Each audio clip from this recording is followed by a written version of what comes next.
Your worship. Thank you very much, Clerk's Department. Good afternoon, good evening, everyone.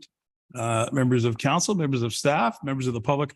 Welcome to the Township of Clearview regular council meeting on Monday, October the 16th, 2023. So we do have many members of our staff in the building. We also have several on board virtually tonight. So we welcome them to participate. Council, we are beginning our meeting. This is a regular meeting. We did not meet in camera, so I'll begin immediately with our land acknowledgement. I would like to begin our meeting by recognizing the First Nations, Métis, and Inuit peoples of Canada as traditional stewards and caretakers of the land. And we acknowledge that Clearview Township is located within the boundaries of Treaty 18, the traditional lands of the Anishinaabe, the Haudenosaunee, the Tietanati, the Wendat, and is the home of many First Nations, Métis, and Inuit peoples as part of an intricate nationhood that reaches across Turtle Island. At this time of truth and reconciliation, we welcome the opportunity to work together towards new understandings and new relationships and ask the Creator for guidance in all that we do. And as always, it's my honor and privilege to say the land acknowledgement on behalf of the Township of Clearview. I do so voluntarily. Council, item 1, no closed session. Item number 2, approval of the agenda. We've got a pretty good agenda tonight. I'll look for a mover and seconder. Be it resolved that Council of the Township of Clearview hereby approve the agenda dated October 16, 2023 as presented. Mr. Broderick, Mr. Beelan, thank you, Mr. Beelan. And any questions or amendments to the agenda? Seeing none, I'll call the motion. All those in favor? That's unanimous. Thank you. That carries. Any disclosure, pecuniary interest and general nature thereof for anything on the agenda? All right, seeing none, if anything comes up during the meeting, please bring it forward. We'll deal with it right away. Council, moving on, item number 4 is our public participation period. Is there any member of the public who wishes to participate in public participation period? Seeing none, I just want to confirm with our clerk's department, we did not receive any electronic participations. That's correct. That's correct. Okay. So as always, public participation is available for during our regular council meetings. And this is the opportunity for members of the public to come forward with their recommendations, questions, comments, etc. We always welcome them here at the council chambers. So we will move on. We're going to move to item number 5, which is deputations and presentations. Now, we do have a deputation tonight, ClearPoint Strategy, Strategic Plan Monitoring Platform presentation. We do have Robert Messino. I hope I pronounced your name correctly, Robert. Robert is joining us virtually online. Can I just say hello there, Robert? How are you? Yes, doing very well. I appreciate you all letting me join here as well to kind of run through the presentation. Okay. Yeah, just checking in and make sure your audio is right there. Just for the benefit of members of council, this presentation was scheduled some time ago before we had our strategic plan meeting, and it's all in an effort to create some monitoring tools that the council and staff can use to monitor how we're doing. So although we're just a step ahead, we wanted to make sure that this information was available to the public and to members of council. So Robert, if you just stand by, I'd like to turn it over to our CIO for a minute, and then he'll introduce you. Go ahead, John Ferguson.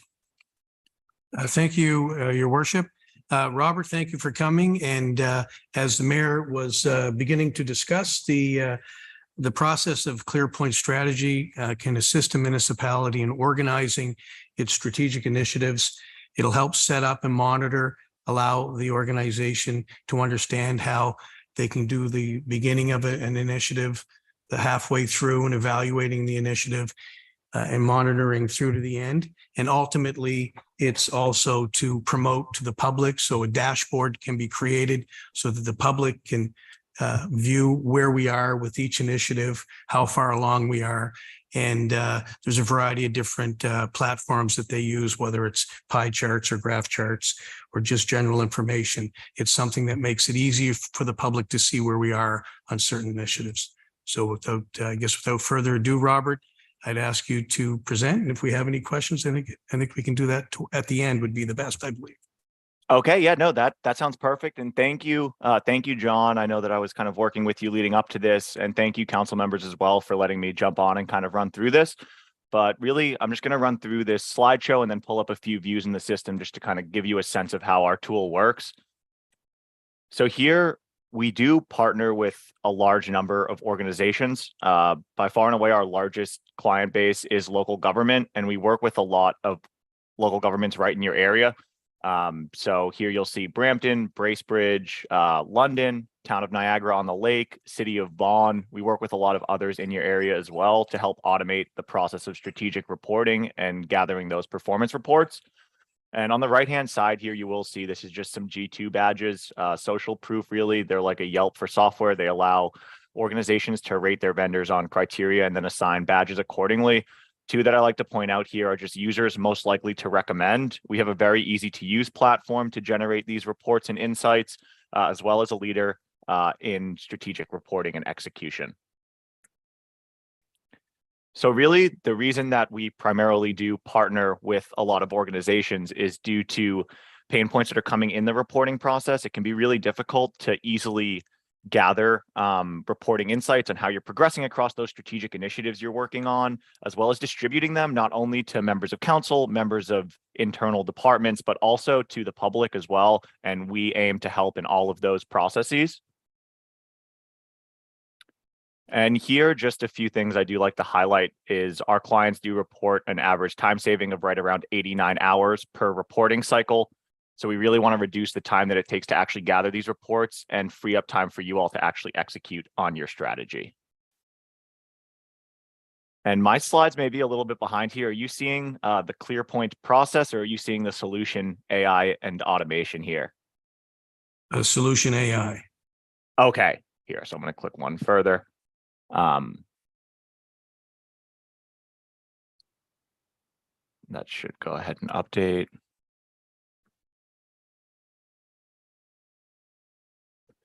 So really, there's like three main ways that we aim to automate this. One is we want to provide one central platform to house your whole strategic plan. So all of the priorities and goals you're working on, the key metrics you're tracking, as well as key projects. We want to have custom dashboards set up that automatically pull that information in so it's readily available to you. And then from a transparency piece, as I mentioned, we work with a lot of local governments. So we do peer-to-peer sharing and benchmarking against some of your neighbors. You're able to engage in that, as well as obviously the public-facing component that we'll actually take a look at with those dashboards for the public to view. This is just kind of a visual showing really keeping track of progress being made in the ClearPoint platform, but I'm actually going to pull that up so we can look at it in a little bit more detail there as well. Finally, this community dashboard piece, we are going to jump in and actually look at one of those community dashboards live so that you can actually see another local government using these to kind of display information to the public. But it's a really good way to engage the community, as well as just show progress that you're making on key projects, like their expected end dates, kind of their status, where they're at with regards to like a % to complete. So we'll take a look at a good example of one of those as well. I did also want to say we partner with you all throughout the whole process. So we actually do a full implementation for your team. We would get your strategy fully set up in our tool. We would get everyone trained on how to use it. As I mentioned, it's a really easy to use platform. And at that point, you would be up and running, but we do not go away after that. You would have a dedicated account manager you could reach out to at any point in time. As I mentioned, we like to have peer-to-peer community meetings with other local governments just to discuss best practices in strategy and performance management. We host live webinars, have a comprehensive online resource center. So we do provide a lot of ongoing support as well. So that brings me to the end of the PowerPoint piece, but I did want to jump into the actual tool and just show a few views from that. So let me just make sure here. I'm going to go ahead and share the tool piece. And can you all see this all right? Yep, Yes. that's fine. All right, awesome. And feel free to, while we're in here, to jump in with any questions. I am going to keep this relatively brief. If people want like a more comprehensive demonstration, we can always connect for that. But We'll get just to to questions at the end of your presentation, and you can flip back to any of the pages that people may have any questions for. Okay. Perfect. All right, right on. So this is just an example, kind of a fictitious local government called Metropolis here. We can see their logo, mission, and values. And as I scroll down here, we can see an overview of their strategic plan in the system. So they have 5 key priorities they're operating across. And underneath each of those priorities, we can see their high-level goals or objectives, their linked measures to kind of track quantitatively how they're doing across those, as well as the linked initiatives or projects that are being taken to drive forward progress in this. Now we get this high level piece, but we can also create like department specific dashboards. So if you have some key departments in here as well that are leveraging the system, like let's say somebody's in Parks and Recreation, they may care more about how their specific department is performing. We can have a dashboard kind of created like this, where it's going to show, okay, these are some of my key metrics for the department, how it's progressing from month to month, some qualitative analysis just saying this is where we're at for the period. And then as I scroll down here, we also have some key initiatives that we're tracking or projects with the project, the owner, and any collaborators, a percent complete, an end date, a project priority, as well as, again, some qualitative analysis.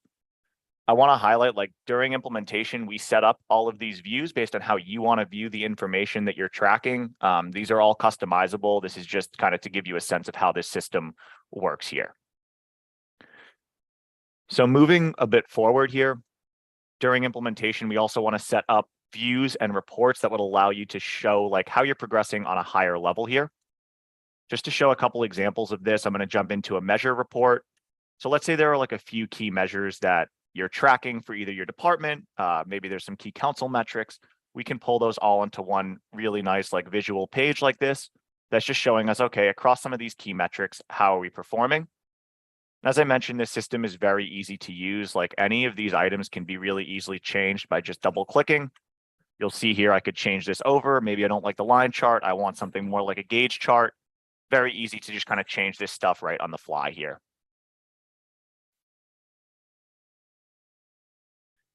Now, from a project standpoint as well, I understand just from speaking with John and some of the team, that seems like where there's a large interest in this. I did want to just pull up what a project looks like here in the system and then just show like a project management dashboard that we can use. So here, this is just an example project within the system. We have a nice Gantt chart that's going to show us the start and end date of this project, as well as any key milestones that fall underneath it or like sub-steps that need to go into completing this. We also get a nice picture of red, amber, green. How are we performing on this for the period? A shaded percent complete for this. And then we have a page dedicated to this specific project with more project information, like the owner, the start and end date, a project description, that percent complete, those key milestones. And then we can track other stuff like revenue generated, budgets versus actual expenditures. So really, again, this is highly customizable based on how we want to display this and the key stuff you're tracking across your projects. But where it really comes together is in, again, creating these high level reports that are going to show us how we're progressing across our whole portfolio of projects. So I'm going to go ahead and just open up a project management dashboard here. This is something a lot of our local government clients would use either for like department projects or capital improvement projects, just to show, okay, like here, how many do we have that are on track, kind of slightly behind schedule or falling behind schedule? This is a filtered report just showing some of our high priority initiatives we're working on. Again, we can get a Gantt chart, and this is a timeline across all of the projects that we have going on within the organization or within our department. We can see milestones or sub-steps that need to be completed. Here are overdue milestones. And then here, this is just an all projects report showing, okay, here's our project, the owner, the description, a budget, an end date, and some milestones. But once again, this would be customized for you all during implementation to make sure it's pulling in all the key items that you're tracking for this. Now, just going one step further, we make it tremendously easy to get updates on these within the system. What we do is we actually set up a workflow. And if you're tracking these on either a monthly or quarterly basis, people will receive an email that it's time to come in and just make an update to these projects. And it allows them to come right to this one page in ClearPoint called My Updates. They can actually just make all of their updates directly from this one page. It's super frictionless. It usually takes about 5 or so minutes to get everything updated in here. And then they're good to go on this. And those dashboards we saw automatically populate. We can grab PDF reports showing like a few key pages from within the system that we want to present on. So really good for council reporting and department reporting. But then the other piece here is that external public facing piece to drive transparency. So I did just want to show an example of that. This here is an example from our client, Fort Lauderdale. This is just on their website. It's really easy for a citizen to come in. You can see some of the key priority areas that they're focusing on. and you would be able to click in here and get more information on some of the key items that they're tracking for this. So here they've chosen to display, here are some of our key metrics and their descriptions. And again, if I was like a resident coming to the site here, I'd be able to click in and see more information. Again, these are customizable based on what you want to track for your specific projects or metrics, but here they've chosen to display a why it matters, a methodology, a target, some performance analysis, and then just display this chart up top as well, just to show how it's progressing there. Now, there's a lot of features like I didn't cover. We do have an AI baked into our system to help really easily generate like qualitative analysis across how you're performing. It can actually recommend certain actions you should take based on how you're performing. And there is a lot that I didn't cover, but I did, just in the sake of time and sake of council members' time as well. Like, this is kind of that high level overview I wanted to provide. I do want to just open it up to any questions or anything specifically that I could kind of show you all that would be important for you to see. Okay. Okay, if you want to open it up, that's fine, but are you comfortable with that, Robert? Yeah. No, definitely. I'm happy to go through anything specific that people would want to see if that works. Okay. All right. Sorry, I misunderstood what you were saying there. All right. Well, thank you then very much. Members of council, do you have any questions to Robert for this presentation? Go ahead there, Deputy Mayor. Thank you, Your Worship. Robert, first of all, I'm looking at this, and it first came out as we're doing our strategic plan. I look at it as a project management tool as opposed to one specific. So in the case Terry has a job or Dan has a job, everything gets punched in and becomes transparent, so we can kick their ass if it doesn't work in a nice way. No disrespect, guys. You know what I mean? Non-quotable quotes today. No, don't quote that. Okay. Anyways, but it's good for management. My question, I guess, so I like what I see in that respect, because my first reaction was, what are we going to use this for? Now, as you explain it, what is our capital costs and what's our operating cost for a facility like this? And second to that is, will our own IT department control this, or is this something through your cloud and your IT department? Who controls all this? Good questions. Yeah, no, those are great. Those are great questions. So I did go through costs with John. There's like varying levels. So with regard to costs, like John, I can definitely talk with you about that as well. We have kind of different packages structured. As far as like managing this, you all are actually able to do anything that I can do here in the system. So this would be like your system. You have full control over it, but we do support you. So like if you had specific things you were looking to do in there, you would have an account manager you could reach out to, and they could whip up like certain dashboards for you and help you in creating those. But this would not be something that you would need to like rely solely on us to do. You would have full control over this kind of system here.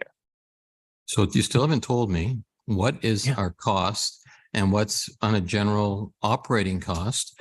Yeah. And my big concern, why I'm asking about from an IT point of view, when you hear all these hackers, and I do not want our community system to be hacked. So no, I want an answer. Yeah. So give me a ballpark. Give me a ballpark without holding you to it. What kind of money are we talking to buy in? What money monthly, and what we have look forward to? Yeah, no, absolutely. So all in for the community facing dashboard, a 20, I believe it was like 25 to 30 users in the system. It's $17,000 for an annual subscription. So that is on an annual basis.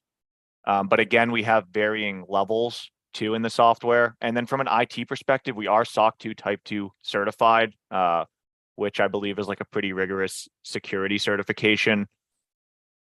Okay, so 17,000 will get us up and going for a year, especially at the time we're doing our strategic plan. And then going forward, it's 17,000 a year, basically all in sort of thing. Yes, exactly. And we include the implementation, setup, initial trainings, all of that is just included. It's just a recurring annual. Yep. Okay, thank you. That's good. Yeah. All right. I just want to add to that, Robert. That would be in US dollars, I presume. Yes, that would be USD. Yeah, they're US dollars. So 30,000 Canadian. No, yeah, in that neighborhood. Okay. Any other questions from members of council? Robert, quick question. Where are you based out of? Yeah, we're based out of Washington, DC. Yes. Yeah, that's where our office is located. We have a lot of people working remote, but we do a lot of work with local governments in Canada. Good. Thank you. Okay. Anybody else? Just looking up and down the table? Okay. All right. Well, thanks very much, Robert. I think that the point here on this one is that council's learning, as our staff also sort of absorbing that we see the strategic plan rolling out with some areas that will need to be monitored.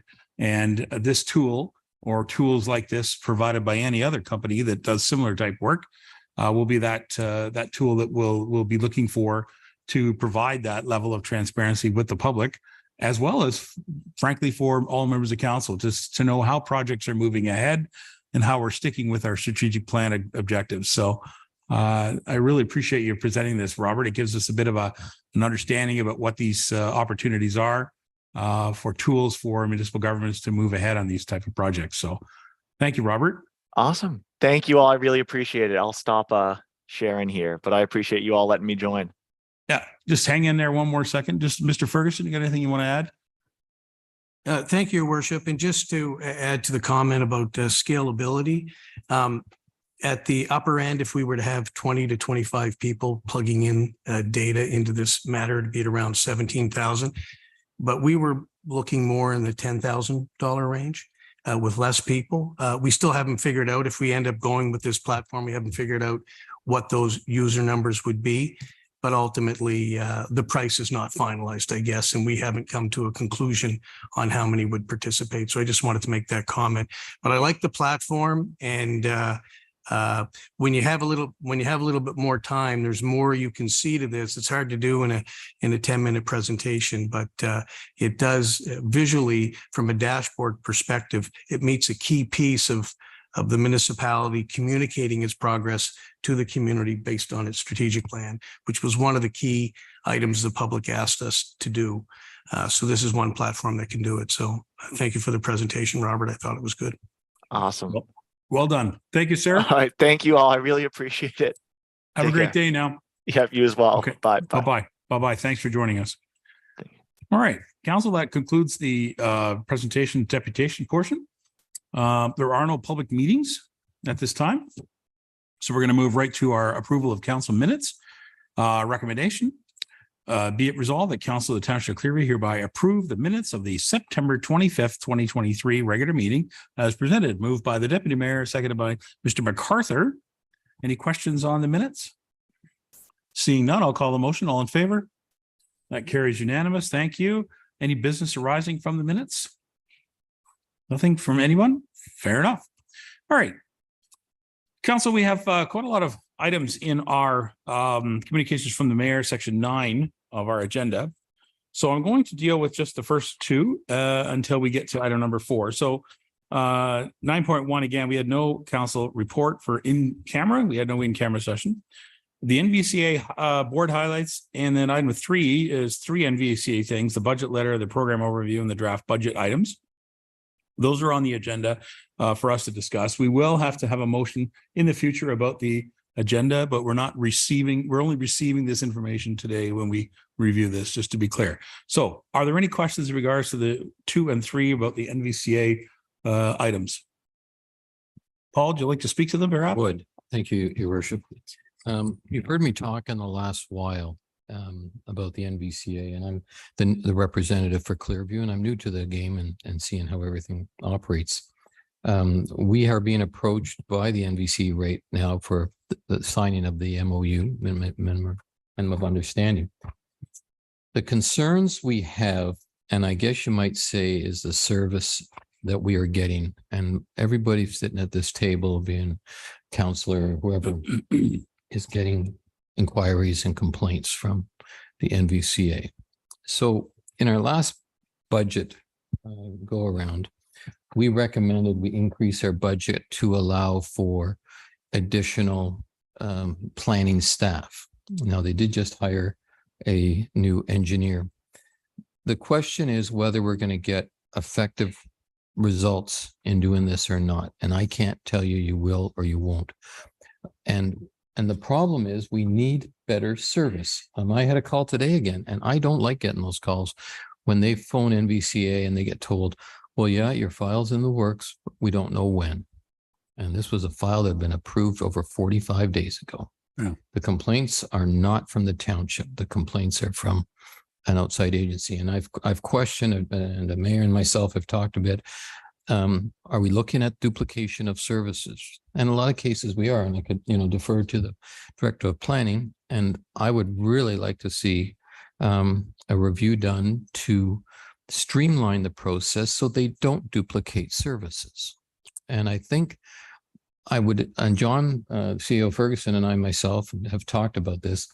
I'm very much wanting service related. I know the NVCA, for those, there's three components to the NVCA. One is the planning, type 1, and then type 2 and 3 is the stream rehabilitation and outlook and training.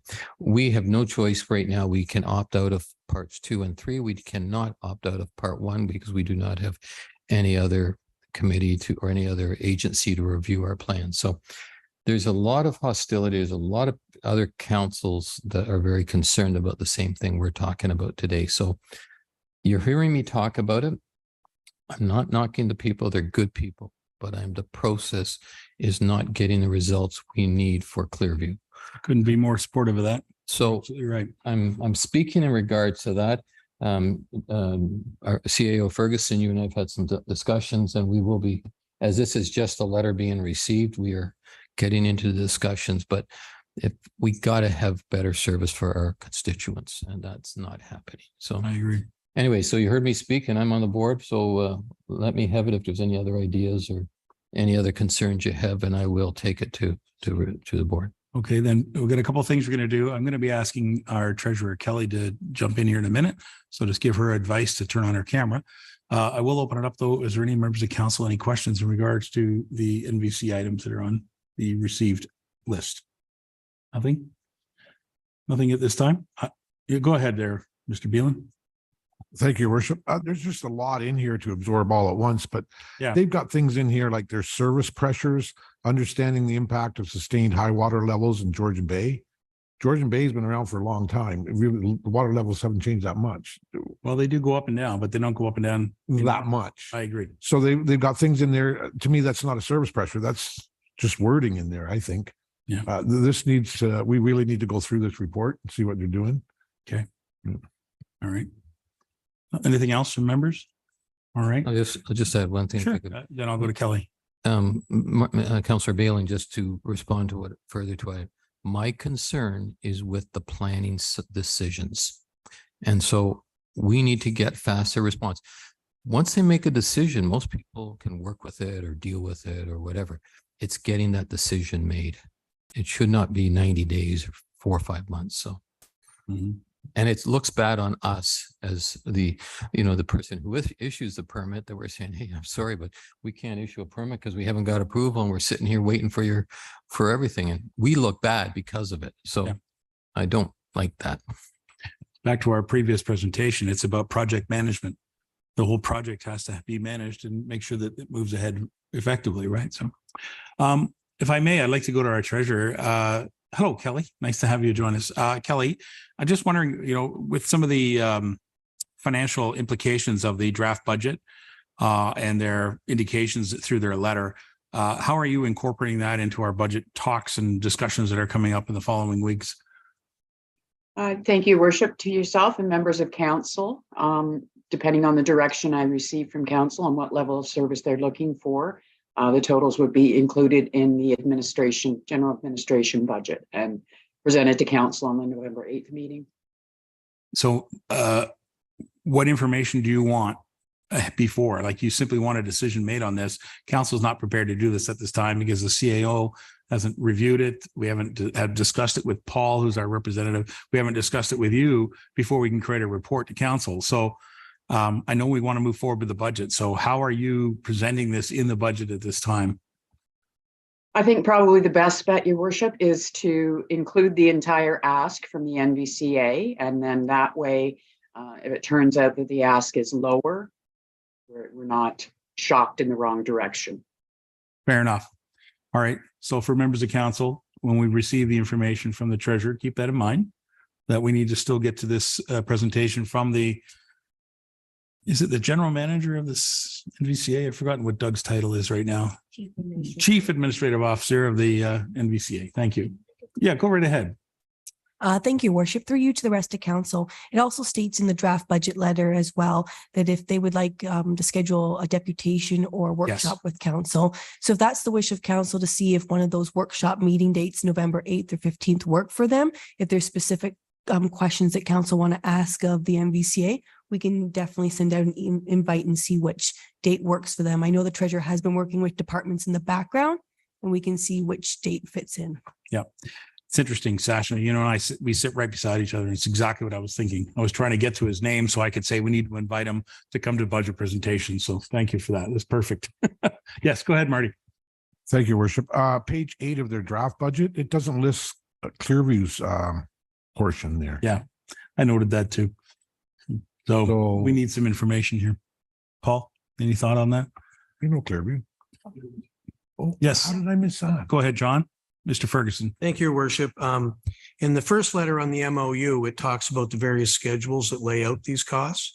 So I had followed up with Doug Hevener, and the history that he gave me was that the budget from 2016 to 2021, the regular levy costs, so the primary work for that time period, was for $452,000. In Schedule 2 levy costs, there were no costs. And in Schedule 3 levy costs, I think they relate to a lot of the outwork community work that they're doing. Outreach work. Was $22,300. So for the 2023 budget, I'll give you the numbers, but they were basically saying for 2024, it was the status quo. So the 23 budget was $538,600. The Schedule 2 levy costs were $0, and the Schedule 3 levy costs were $26,500. So so they're asking for the status quo this year. So what we're working through right now is to really understand how this is our share with other municipalities. And some other municipalities are signing the MOU and agreeing to the third schedule, I guess would be the primary one, but not all are. So we're not sure what those true numbers will be based on how many people sign the MOU going forward. So that's something that we have to work through. But for council's purpose, this is not an increase. Generally, this would not be an increase from last year. Correct. Yeah. All right. Nothing further on this? We'll be hearing more about it in budget time. If not, perhaps we'll get a deputation from Mr. Havner or their representatives, and we'll get that set up. Okay, council, as I said before, in this section of our agenda, this is all in one area. I'd like to do a motion simply to receive items 9.1, 9.2, and 9.3. That council receive communications from the mayor 1, 2, and 3 for information. Mr. Walker is the mover. Mr. Beelan is the seconder. All right. Any questions? Seeing none, I'm going to call that. All those in favor? Council, that's unanimous. Received. All right. And the reason I did that is because we have 3 other items that are quite lengthy and large, also in the 9 category. So I wanted to do those one at a time. We will look for movers and seconders on each of these. So just to start out, I do have a resolution number 4, which has to do with Wasaga Beach illegal car rally and provincial task force request. Now, I'm prepared to read it, but I'm just looking if there will be a mover and seconder, because if there isn't, I will be the mover. So I'm looking if there is a mover, Mr. Broderick and Mr. Deputy Mayor will be the mover and seconder. All right. So I did bring this forward as I was asked to by the Deputy Mayor from Wasaga Beach. I had a great conversation with her following the car rally. So I'll read this full resolution moved by Mr. Broderick, seconded by Deputy Mayor. Be it resolved that the Township of Clearview support the following resolution passed by the town of Wasaga Beach regarding unsanctioned car rally events and direct staff to prepare a letter of support to be sent to the entities named in the resolution. Whereas the prevalence of unsanctioned car rally events has grown in recent years throughout North America, and whereas the town of Wasaga Beach has been the target of unsanctioned car rallies over the past 4 years, resulting in property damage, threats to public order, significant risk of people's safety and enjoyment of their property, and whereas the protections afforded by the Canadian Charter of Rights and Freedoms are being violated by unsanctioned car rally organizers and participants, thereby infringing on the rights of others, undermined the response of enforcement personnel, and whereas unsanctioned car rally activity crosses multiple jurisdictions, requiring a province-wide coordinated response framework to protect all communities from the same disruption and risk to public safety. Therefore, be it resolved that the town of Wasaga Beach requests that a provincial task force be assembled to create a municipal response framework to protect communities from unsanctioned car rallies, with a mandate to include, but not limited to, investigative, legislative enhancements and tools to assist municipalities in responding and enforcing unsanctioned car rallies, investigate expanded powers of municipal law enforcement officers, develop a proactive approach to awareness, prevention, enforcement, and collaboration across all enforcement personnel, including police, municipal law enforcement officers, and other provincial offenses officers, and investigate harsher penalties and increase fines for unsanctioned car rally organizers and participants, and that the province provide funding to municipalities to assist with the costs in enforcing unsanctioned car rallies. And further, that a copy of this resolution be sent to the Right Honorable Prime Minister Justin Trudeau, Honorable Doug Ford, Premier of Ontario, the Honorable Michael Kersner, Solicitor General of Ontario, the Honorable Doug Downey, Attorney General of Ontario, the Honorable Paul Calandra, Minister of Municipal Affairs and Housing, the Honorable Pabrit Sarikia, I could never get his name, Sarakia, Minister of Transportation, MPP Brian Saunderson, Commissioner of the Ontario Provincial Police, County of Simcoe, FCM, and AMO. And that is the resolution as it was presented. Any discussion on this? Yes, go ahead, Paul. For those, there's no doubt there was a lot of hostility. And at the time of the car rally, the completion, Tanya Snell, the deputy mayor, brought it to Simcoe County, a letter not similar to this, but in the same ask to deal with the issues and the cost.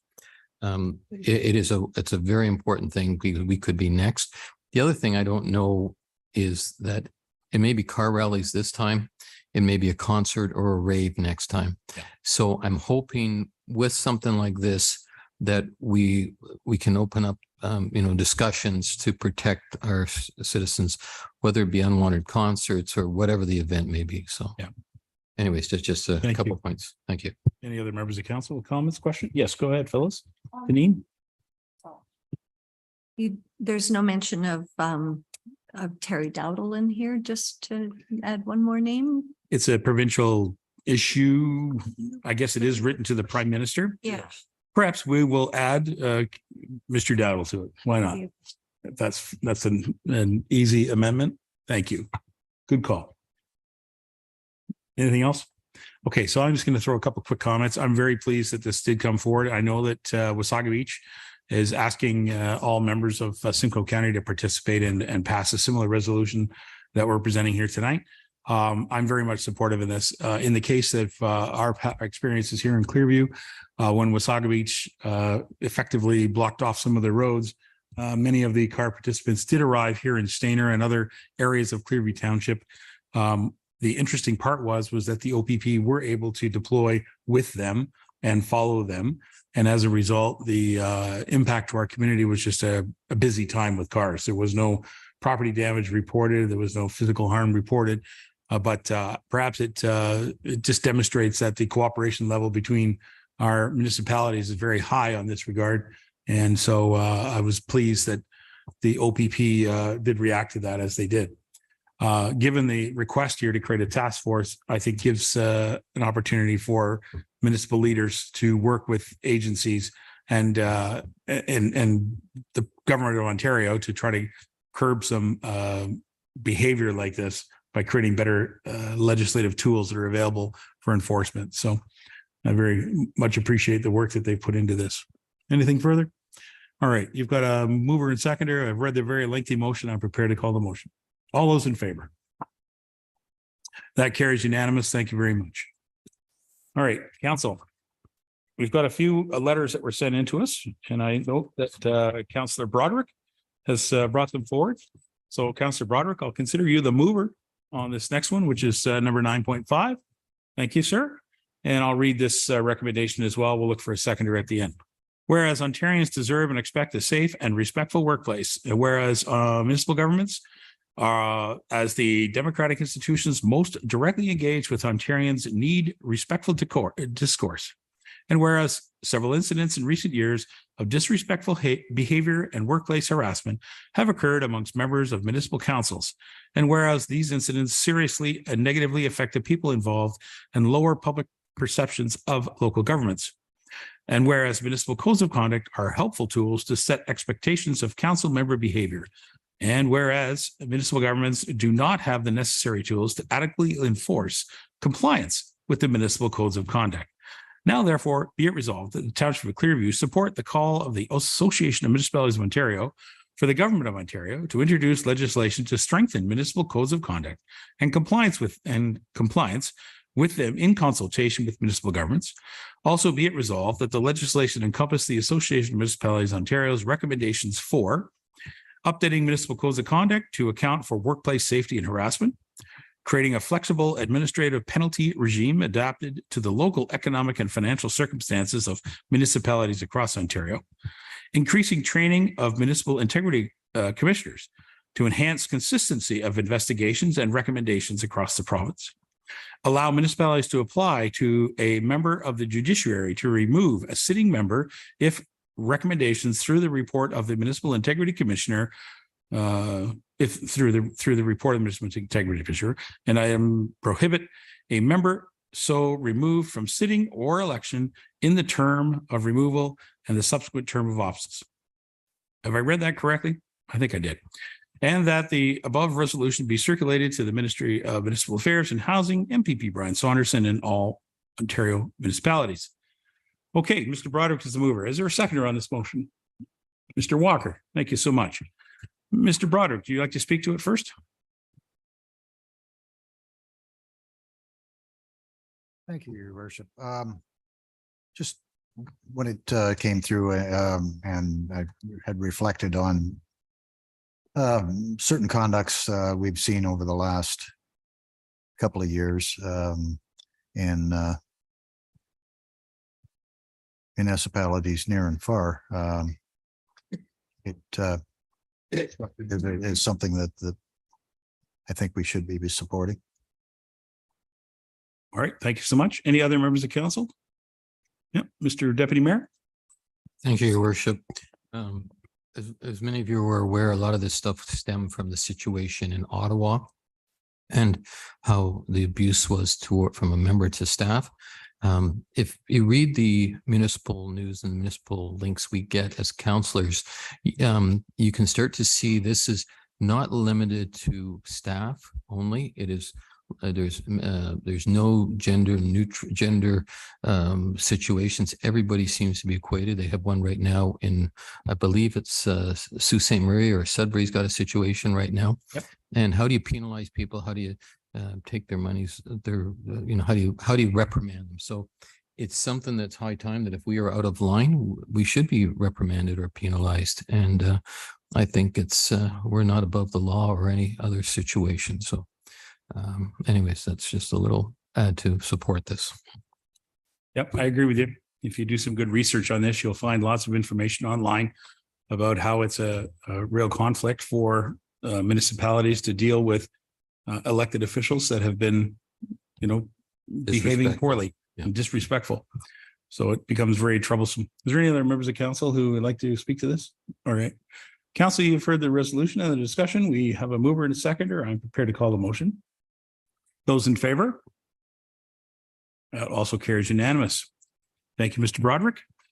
Item 9.6 is also by Mr. Broderick. And so I'll read this. Mr. Broderick, I'll consider you the mover.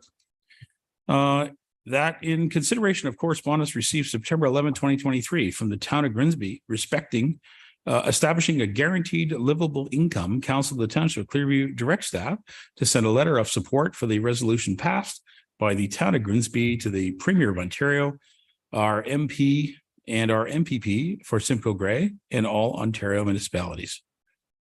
Is there a seconder on the motion?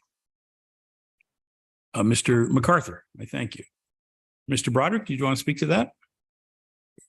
Yeah, thank you, Your Worship. It's just, I think this is something that's long overdue. As we move forward, there just seems to be, well, not seems to be, there is so many people that are falling through the cracks, and I think this is something that may be considerable help in that direction. Mm-hmm. All right, thank you. Members of council, have you any questions or any comments in regards to this? Yes, Deputy Mayor. I just had, John, I wish, like, I read the report, for instance, from the Grimsby side of things, they're having a lot of pressure there. I would like to know the definition before we jump too far into this, in terms of, are we guaranteeing incomes from social assistance?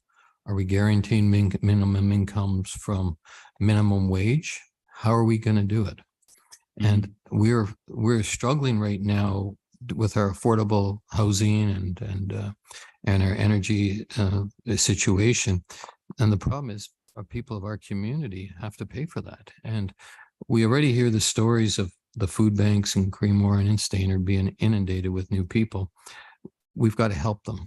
And so I just say, I'd like to know the definition of what this motion is going after, because guaranteed minimum wages, guaranteed minimum everything, it's going to leave a lot of loose ends. And so I'm very careful on what we are asking for here.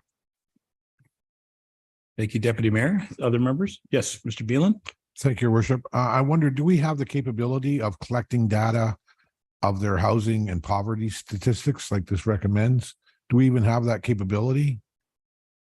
And we have to examine the pending economic vulnerability. John, do we have the capability of doing that?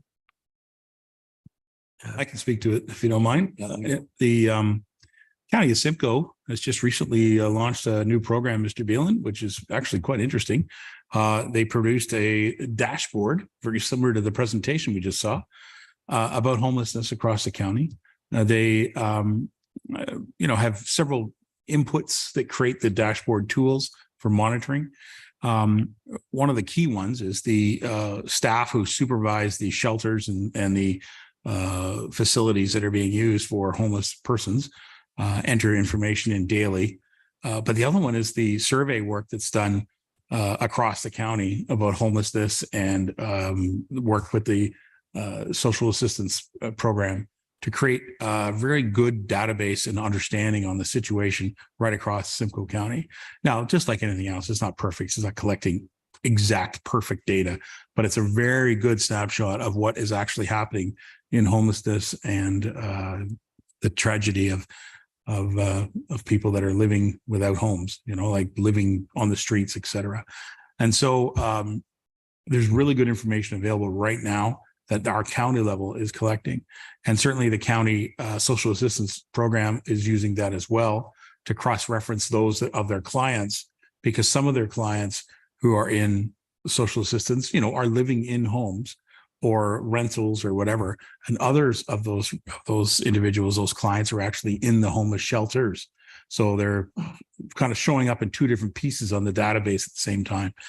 So yes, data is becoming much more available, because I think, frankly, there's a lot more effort and work being put into monitoring homelessness across this whole county than there ever has been. And so we're very grateful for that. If you'd like, I can show you on the website just where that new tool has just been deployed. It's actually really interesting. It's shocking to see, actually. Does it break it down for Clearview too, or like an Aurelia? A good point. And I'll go to the deputy mayor because he has a great question at county. So I'll let him talk about that. Thank you, Your Worship. Councillor Balin, they announced that, I believe, presented officially, I think on Friday was the release date for it. You will see it was a public notice sent out for that. My big ask, so you got to remember with Niagara Regional Housing. We got the town of Grimsby is mixing up some regional stuff, some regional asks with their local asks. So our housing and our affordable housing is uploaded from Clearview to the county of Simcoe. Saying that, they said to us that we can cut the information any which way we want. So my ask to them was, once we get this this program up and the dashboard working properly, I would really like to know how many people are from Clearview Township receiving assistance. Correct. Now, for those who have been watching, we're just starting the intake right now. We ODS, Aurelia District Secondary School, the old school is now going to be a complete social housing project, and the intake is for anybody from Simcoe County. We can't say a lot of cases where they're from. We'd like to know because we don't have that information. Going forward, we will have that information. So they've assured us that we can see more of that sort of thing. So we're trying. No, well, I'll tell you what, because we're in this and Sasha just pulled it up. Sasha's going to put it up on the screen for a minute, just so you can get a quick snapshot. So this information is literally updated daily from the county. And, we can get a representative from the county to give us a quick tour of it if you like. So their website has this information on here. Yeah, that's awfully small to look at, but I guess you could individually zoom in on it. If we were a little more prepared, I guess on this, we could have done that. But nevertheless, thank you, Sasha, for showing. This is right off their website. Information is in there showing the, just move your little mouse there over the, you go up to it. Where are you? Where's your picture? Boom. So these are the various, put the mouse over here.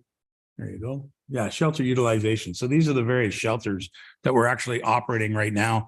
And there's data showing what's been going on there. And they'll track it back for the last 14 days. They'll track it back for the last 12 months. They'll track it back, years. And so you can see the number of persons who, the county is servicing in this actual database right here. So it's a really interesting and sad piece of information. But what it's doing is highlighting homelessness in our communities across the whole county. And as been stated many times before, we're a very small municipality in this great county. And so the data that we can collect and the actual inputs that we can do specifically for Clearview residents that are dealing with this is very minimal, but we can have a great impact across the county by contributing, which we do through our taxation to the county of Simcoe to help run this program. So the other thing that's added here, Your Worship, I believe people should be aware, we have the motel voucher system, which is used in Clearview and into Collingwood. So if a person is homeless, we have hotels at our discretion and they get a voucher and they can go spend the night in a motel. So there's a lot of things you don't see. The people are working behind the scenes. Jane Seymour and her crew do a wonderful job with a lot of this stuff. So it's the information. I mean, it's all about letting people know, and we're going to be able to do that very shortly in a better way. Thank you very much, Sasha. You can turn that off again. Does that help with part of the discussion that we were talking about? I can get the county to come and do a presentation if you're really interested, but it is very interesting work that they're doing and very valuable work. Okay. Anybody else on the motion that's in front of us? Kind of diverted a little bit, but if there's anything else. Yes, Mr. Walker. Thank you, Your Worship. Are we not maybe a little bit premature with supporting this at this point? It talks about collecting the data, and then once you have the data, writing a letter and establishing a guaranteed livable income program. What is a guaranteed livable income program?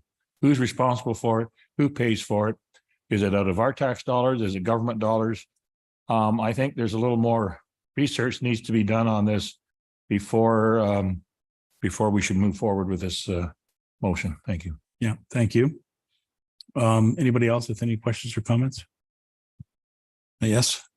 Yes, just want to echo Councillor Walker's concerns. I think personally, because so much of our stuff is uploaded to the county, I think this request in our situation should come from the county to support it, because we can't step out right now. We are not in the position to put money out for these situations. The county, that's their responsibility right now. So just speaking to that. I agree. I look at this motion and the report from the town of Grimsby folks, and I think that their ask needs to go directly to the province, and the province needs to consider that. They did run the last Liberal government, I believe it was, ran a pilot project in the Hamilton area with a livable wage project, and it was suspended. So perhaps, they would know how that worked and what were positive and negative and, how it was executed, et cetera. So I look at it like we're just asking to send a letter to support that the province is doing this, not that Clearview is doing this. I do not think that Clearview is going to put any dollars into this project. We simply don't have any dollars to put into this project. So, Madam Clerk, is that understood? Thank you, Worship. I'm glad you actually brought that up because the recommendation is that it's a letter of support for the resolution passed by the town of Grimsby. It isn't asking for us to collect data, but in the background, that is some good information that the county has that type of data and we could work with them. But this one is strictly just to send a letter of support of what they're stating to the province and that we support what they're asking. The resolution from Grimsby. Yes. Yeah. All right. Is that okay with you, Mr. Walker? All right. I like to have people comfortable here. All right. If there's nothing further, yes, Mr. Broderick. This goes back to the homelessness symposium that Councillor Beelan and I attended to. And even if you just want to break out just the economics of homelessness, and they, at that symposium, they did an excellent job of doing just that, and how much more expensive it was, and how much more loading of support systems that actually created. And what I'm hoping to do here is, by the letter of support, is highlight some of that. And this, if nothing is done, then it's going to continue to get worse and worse. Of course. Nothing further, members of council? Okay, I'm going to move on by calling, it's time to call the resolution. Members of council, those in favor? Are there any opposed? So noted. Thank you very much. That motion does carry. And so we will prepare that letter through the clerk's office. All right, thank you. And that concludes section number 9, which is the communications from the mayor. Just for the interest of the public, the last 2 items did come from letters that were sent to us from various municipalities. We received information, and so council has the opportunity to, any member of council can bring forward any of the items that we receive and ask for them to be put on the agenda. Okay, council, we are going to move to number 10, which is council reports and information. There's a couple things in here we want to talk about. The biweekly leaf and yard collection that starts, and that is moving along great. I've certainly seen the truck out there collecting. It's a different truck, not the same, that does our garbage. You want to speak on that one? I will just tell our constituents, I was at my daughter's house on McRae. I put the leaves out at 20 after 7 this morning, and because I was told I was supposed to do it at 7. You're a good man. And by 8 o'clock, 7 on a Monday morning, he's doing that. and I was late, and they were gone by 8 o'clock. So the whole fantastic. street was cleaned up, and it was beautiful to see. So anyways, it is on this week, but they have to be out at the curb early. So anyways. Right on. Thank you very much for that. You get your leaves and yard waste out.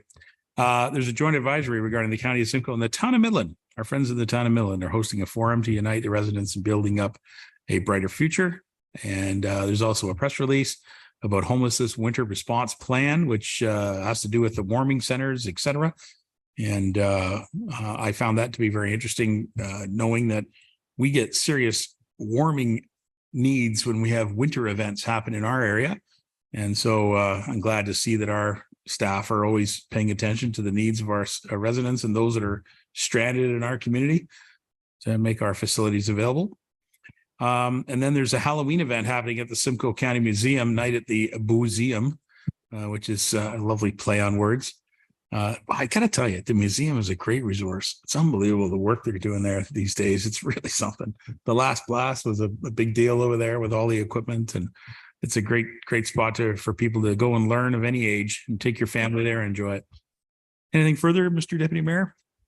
I just wish to add, in regards to the county presents a homeless winter response plan. The county stages a lot of their implementation. They don't just come out on a certain day and everything. So if there's people of interest, be aware that certain starts October 14th, November 1st, November 15th, and then I believe November 15th, everything is up and running. And we will be, from a county point of view, we'll be having our, this year, the Rose Street will be operating again, which is in Barrie, which is where the new housing project will eventually go. But it is going to be running this year again. So that's right. Thank you. Nothing further? Any questions on county activities? We're ready. Good stuff, folks. We're going to move right along then to our council reports and committee announcements. So ward reports. And we're going to start with Mr. Walker. Councillor Walker, how are you? Thank you, Your Worship. Fine. Just a few things. October the 4th, participate in the strategic plan workshop. And all you want to say is I think that was a great exercise. Good. For all involved. It really was a very well organized and well done exercise for us to help determine the future of Clearview Township. October the 10th, our accessibility was canceled due to nothing on the agenda.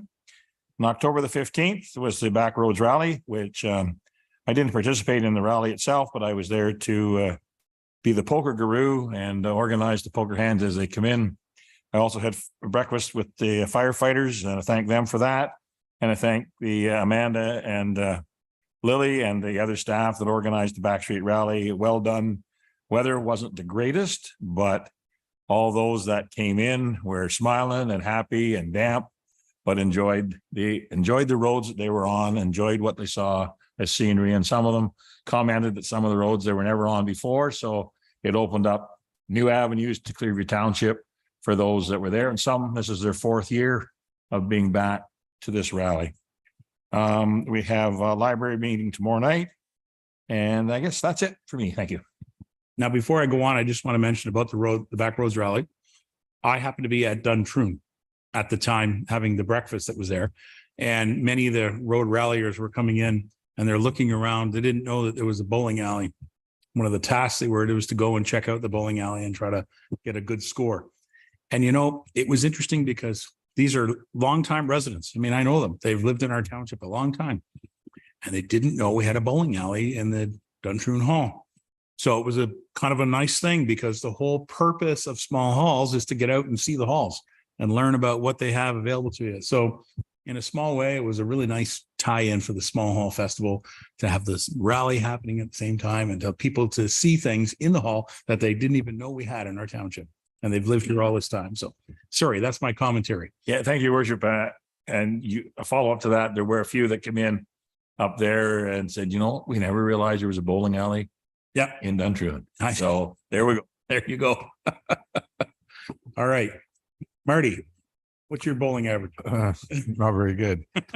Thank you, Your Worship. I know we're all waiting on the update from John Vanderstelt, who was at the World Championship golf long drive competition. He finished 16th overall in the open competition. Fantastic. And 8th in the over 35 competition. So good showing, John. October 12th, we had an evening hall meeting. They're behind schedule on the renovations, and we're looking for an update in November at the meeting then. And finally, on Wednesday night, October 18th, there's a presentation at the Brentwood Hall by APA Power about a battery energy storage system, the BESS. That's from 5:30 to 8:30. And that's that. Sorry, did they change that? Not that I'm aware of. This clerk is just saying something's been changed. Did we get a note that was changed? Thank you, Your Worship. I believe we received a notice last week that they were changing their public meeting date to early November. If you just give me a moment, I'll check back in my emails. I'll report back in a minute, but otherwise I'll be there as well. I'd like to go to that. Yeah, so I have not received that notification. As far as I know, it's still this Wednesday night, October 18th. Okay, we'll confirm that. Thank you, Mr. Beelan. Councillor Denis. Got a few minutes? Sure, let's hear all about it. Okay, so Saturday, there was a lot going on Ottawa Way. Morrison's Pumpkin Farm had their first annual fall festival. Yeah. And on Townley Street, we had Artful Harmonies. Laurie McDonald was hosting that. And our apple harvest dinner and dance was sold out, and his worship was there. I had a previous engagement, but definitely helped get ready, and it looked, Oh, yeah. our little hall was amazing. And I'd like to just take a moment and put Terry Vash on the spot and ask him about the parks in Ottawa and Duntroon and what they've done there. If I could, just for a moment Sure. before I go on, please, Terry. Sure. Thank you, Your Worship. Through you to Councillor Deneen. I think she would like me to perhaps explain quickly some of the repairs and renovations that we did to two of the parks. This was part of our operational budget that we had proposed for 2023. As you may have seen, some pictures of Duntroon specifically had a significant growth in the sand part. So we were able to hire some local contractors who are phenomenal, by the way, to really clean that out and put down the burlap and really freshen it up, and it looks great. We also did some improvements to the Ottawa McKean playground as well. We were able to, over the years, the sand kind of deteriorated, and so we dug it all out, and we actually found some old wooden structures that were set kind of like the perimeter, and it was all rotten, and there was actually some nails that were protruding. It was pretty deep, mind you, but it was nice to get that all dug out again. We squared up the whole playground. If you're familiar with the McKean playground, there was kind of like this playground section and like a swing section. There's a bit of grassy in the area. So we squared it all up, put some burlap down again. And then put down some nice fresh sand again. We've received a lot of emails and excellent comments from the residents there. It was really well received. And it really got it freshened up. And I think we should be good for another 10 to 20 years with that playground. We are planning on adding more amenities, again, part of that plan, to all of our playgrounds, but specifically both McKean and Duntroon should be getting a few more amenities as well. And our plan, as you will see as part of our budget presentations in November, that we're continuing to want to add to our playgrounds. They're extremely well used. And so yeah, we're pretty proud of the work that we've done so far. So thank you, Councillor Deneen, for letting me share that with Council. Thank you, Parks and Rec. Sunday at Duntroon Hall, I missed the pancake breakfast, but no, missed it. I missed it. I was out the Goodness. night before. What can I say? They had face painting and popcorn and the Backroads Rally, and you've already spoken to that. And Station 6, the Ottawa firefighters pancake breakfast.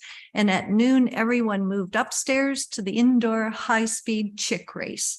It was a little bit different format this year, but it was a lot of fun and great turnout for it. It was really, really good. And the young fellow that won got a bowling party. How about that? How He about gets that? to have a party at the bowling alley. So Duntroon is hosting on October 27th, pardon me, that's not this weekend. Duntroon's hosting Jamie Williams, a concert and dance. And on the 28th, the Ottawa firefighters Halloween dance, not to be missed.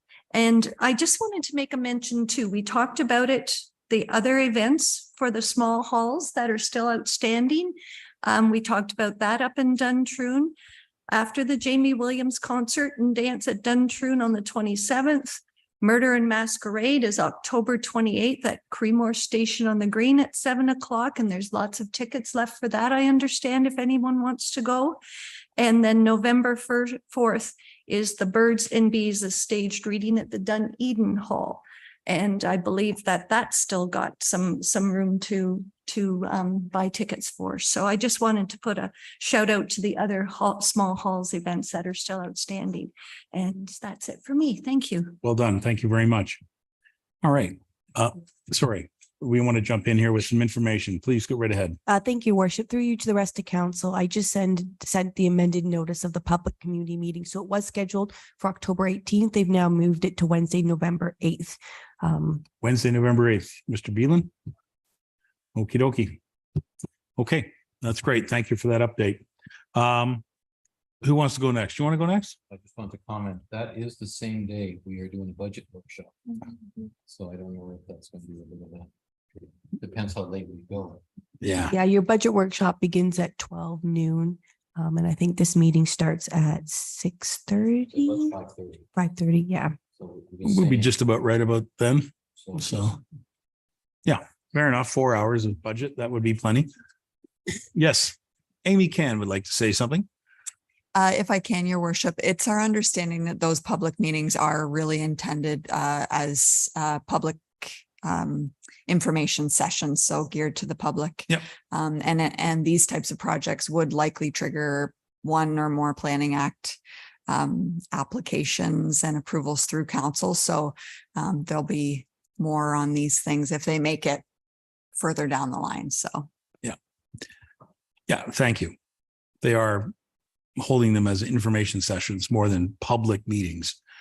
Yeah, we have to be careful with the language around here sometimes, because public meeting sometimes means a legal public meeting where it's not actually a legal public meeting. It's just a bunch of people in the public having a meeting. Fair enough. Okay. Thank you. Paul, did you want to go next?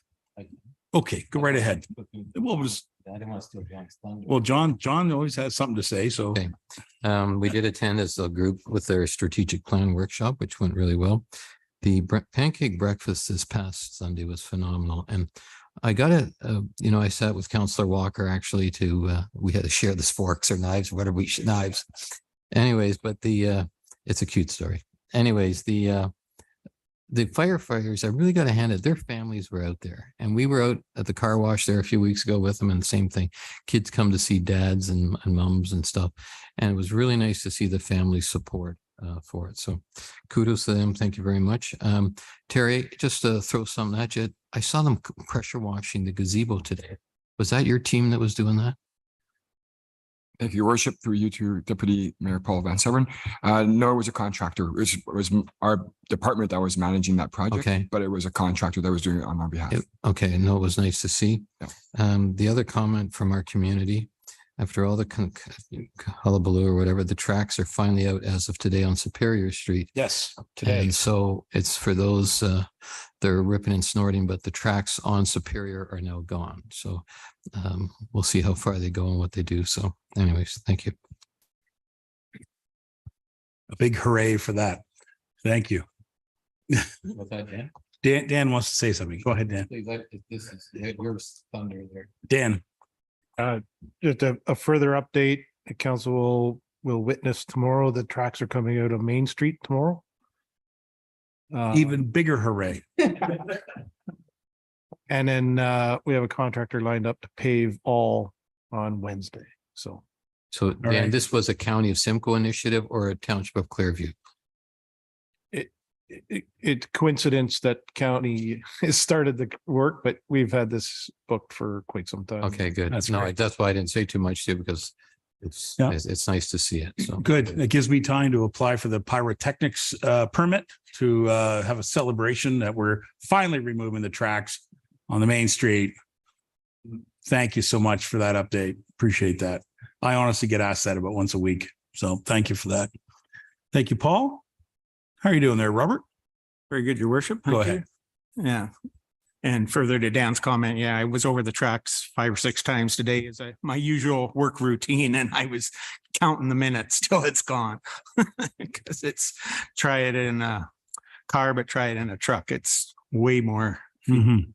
I just want to say too, the strategic plan workshop I thought was a great workshop, a lot of interaction. Wish we could have more workshops like that, maybe on some pressing issues in the future. Okay. September 27th, Station on the Green meeting. We approved the capital purchase of a sound system. So now when we have events at the Station on the Green, we're going to have a superb sound system, we hope, and it should be a great thing to help rent out the place in the future.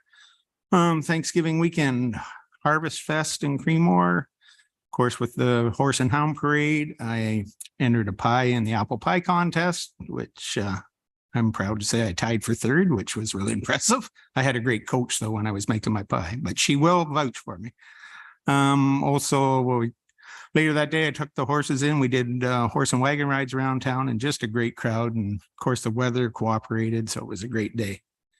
Last Saturday night, Lance Dobinson at St. Hampton Hall attended that as part of the Small Halls event. Sold out once again, and just nice little hall up there. I think there was only 80 tickets sold, so it was a nice intimate setting, and pretty much everybody stayed right till the end. Very enjoyable. And then on last Saturday, attended the Creemore Coyotes opening hockey game in Thornbury, and they had a decisive win. So we're off to a great start. The home opener will be this Saturday in Creemore at 7:30. And that's all I have. Thank you. Thank you very much. And Mr. Broderick, Councilor Broderick. Thank you, Your Worship. September 26th, attended the Creemore BIA meeting. The 4th, along with the rest of council, attended the strategic planning workshop, which I concur was very well done. I really enjoyed it, and I thought very fruitful. October the 10th, attended the Clearview Chamber of Commerce Executive Committee meeting, and the 15th, volunteered with COA TV on the Clearview Small Holes Back Road ATV rally, which was a lot of fun. And as far as the drizzle that continued throughout the day, ATVers call that dust control. Dust control. Great. That's it for me. Thank you, Councilor Broderick. Thank you so much.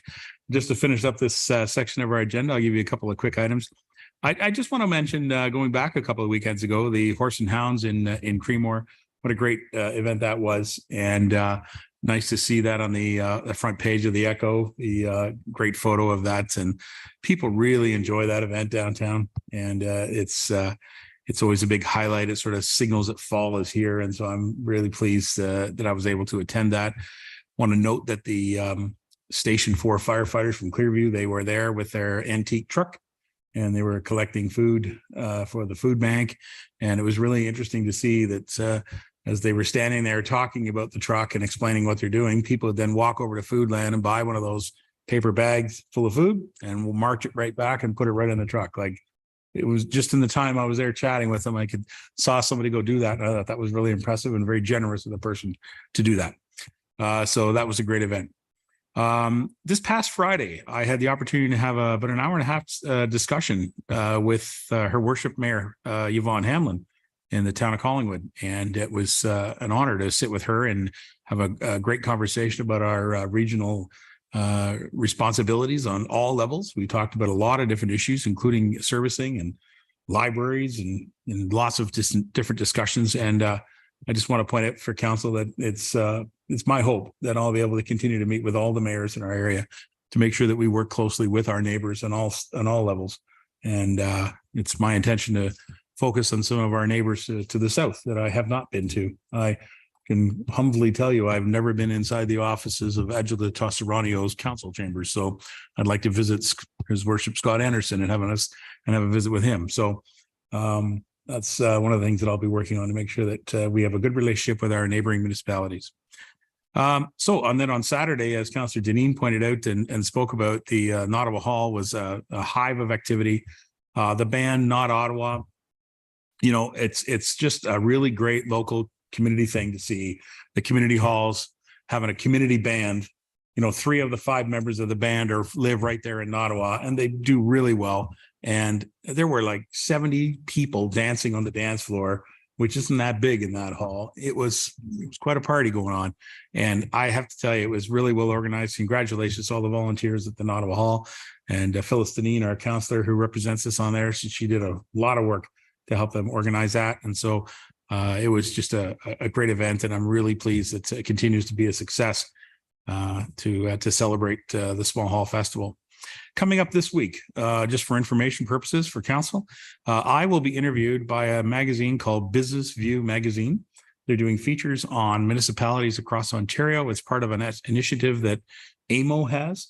And so they targeted smaller municipalities. They've interviewed large places, Orangeville and Brampton and things like that. And they look for a small municipality, and they found us. So I'm really grateful that I'll be able to speak about living in small town Ontario which is one of the lyrics from the Nottawa Hall, not Ottawa band, just, you know, small town Ontario. So that's happening this week. And then on Saturday, it will be my pleasure to attend the Creamar Coyotes home opener. And I look forward to cheering on the local team down there. And we'll look forward to seeing how things go with that team. They're a lot of fun. A lot of fun. Local hockey. Anyway, that's it. That's it for me. You know, and I look forward to this week and to working with people this week to serve Clearview Township. Anything else in ward report? Yes, Paul. Quick question directed to Director Terry Bashon. Next time you have a tournament, can you go out in the parking lot and take a picture of the vehicles? We came out of there yesterday and there was more pickup trucks than any other vehicle in that facility. No doubt. And I don't think we'll try our officials south of Highway 9 understand this is pickup country. All the people I saw from Aaron Elderslie, for instance, the vehicles there, all pickup trucks. And so take some pictures next time. I was going to do it afterwards and I thought, darn it. But anyways, it was just phenomenal to see that tournament you guys did. It was very well received. Yeah, the Clearview Canucks tournament was a big success, wasn't it, Terry? Go ahead. Yes, absolutely. It was a tremendous success. It was really well organized. Clearview Minor Hockey hasn't hosted too many tournaments in the last, I'm going to say 7-8 years, and they're back at it. Their volunteers are energetic. So they have, this is their fall showcase to kind of get things going for the year. They now have a little guys, the 6, 7, 8-year-olds that they do during Christmas time. And they're also thinking about doing another tournament after Christmas. So the Clearview Minor Hockey is starting to see the amalgamation that happened, I think, a couple of years ago. You're starting to see the results of that. All of our teams are very competitive. One of our teams won the Pee Wee division, or I guess it's called under 13 now. Under 13, yeah. So they actually won that. And the under 15, they lost in overtime in the finals. So yeah, Clearview Minor Hockey is pretty healthy and it's looking good. So we got a gold and a silver then this weekend. Correct. Good stuff. Good stuff. Mr. Walker, did you want to say something? Yes, Your Worship. I just want to say that on Friday, I got a phone call from Dan and I went over to Creamore to see the new floor that was poured in the hall. Looks really nice. It's going to do its job compared to the old tile that we had, and it'll last us for a long time. It's really nice. I know what you're talking about. I also then saw the new lighting that's over the arena, and boy, does that ever make a difference in that arena with that lighting. Wow, what a change. But anyways, upgrades. We got the facilities. We got to look after them. So it's the only way you can do it. The same with your home. So you got to look after it. So it looks great. Thank you very much. Good job. I'd forgotten all about the flooring. Well done. Glad to hear that that's happening. Phyllis, did you have something? You're okay? It was just more of a comment about pickup trucks and hockey gear. And a little bit of fresh air goes. She's a hockey along. mom and hockey grandmom. Yes. Okay. Yeah. Yeah. So there's method to the pickup truck madness there. Okay. All right. All right. Let's move on to our second period of play. We're going to move to the I got the clerk going on that. Planning and Building Department. Okay, let's go. Report PB 0710 2023 Committee of Adjustment September 2023 report. Recommendation be it resolved that Council of the Township of Clearview hereby receive report PB 071 2023. The Committee of Adjustment September 2023 report dated September 25, 2023 for information. May I have a mover and seconder on this fine motion? Mr. Beelan and Ms. Deneen, thank you. And any questions? Seeing none, all those in favor? That carries unanimous. Thank you. Next report, I believe Nick Ainley should be joining us. There he is, popping on the screen. Hello, Nick. Let's read this report. We'll get a mover and seconder. Report PB 076, draft plan of subdivision extension for 211 North Street. Recommendation be it resolved, Council of the Township of Clearview hereby. 1, receive report PB 076 2023 dated October 16, 2023. And item 2, approve the extension of 211 North Street draft plan of subdivision being file number 2016-060 SD, municipally known as 211 North Street Stainer, and for an additional 5-year period with the new lapse date being October 2028. And item 3, approve the amendment to the existing draft plan conditions as outlined in Schedule F of the staff report PB 076/2023, and that notice be given in accordance with the Planning Act. Mover and seconder to put this on the floor. Mr. Broderick, Mr. Walker, thank you so much. Nick, hello, Nick. Sorry to keep you waiting. What would you like to say about this report? And then we'll go to questions. No problem at all, Your Worship. There's nothing too much I have to add to my report itself. I'm obviously here to answer any questions, anything comes up. I just want to note that following publishing of the report and the agenda, I did receive a letter from the planning agent on behalf of the owners, advising that they have reviewed it with the owners of the subject lands and that they are in agreement with the recommendations contained in the report. And I look forward to working with staff on clearing on any outstanding matters and completing the project. So I just want to make that one quick note. But again, I'm here to answer any questions, so please feel free. Thank you so much, Nick. Members of council, do you have any questions to Nick or staff in regards to the recommendation? Mr. Walker. Thank you, Worship. To maybe Nick, I'm not sure if you can answer this. Were they part of the original group with regards to the water project we've got on the go? Were they part of that initial discussions?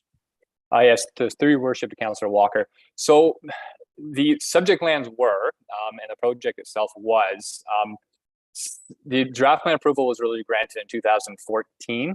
And I believe that those original prepayments for the sewer capacity was in 2012. But since 2018, there's actually been 3 new owners of the subject lands. So this is the current owner who has picked up the project and wants to move forward with at this point in time.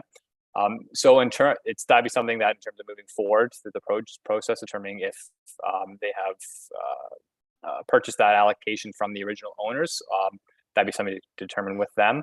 But the subject lands the original owner did pre-purchase sewer capacity for the subject lands. The challenge right now would be the limited water capacity in Stainer that's impacting the property.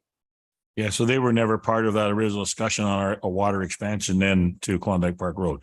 Not the current. The current owner, not for the water, but the original is for the sewer. Okay, thank you. All right. Is there other questions? Oh, Deputy Mayor, go ahead, Mr. Van Staven. Thank you, Your Worship. Nick, can you address?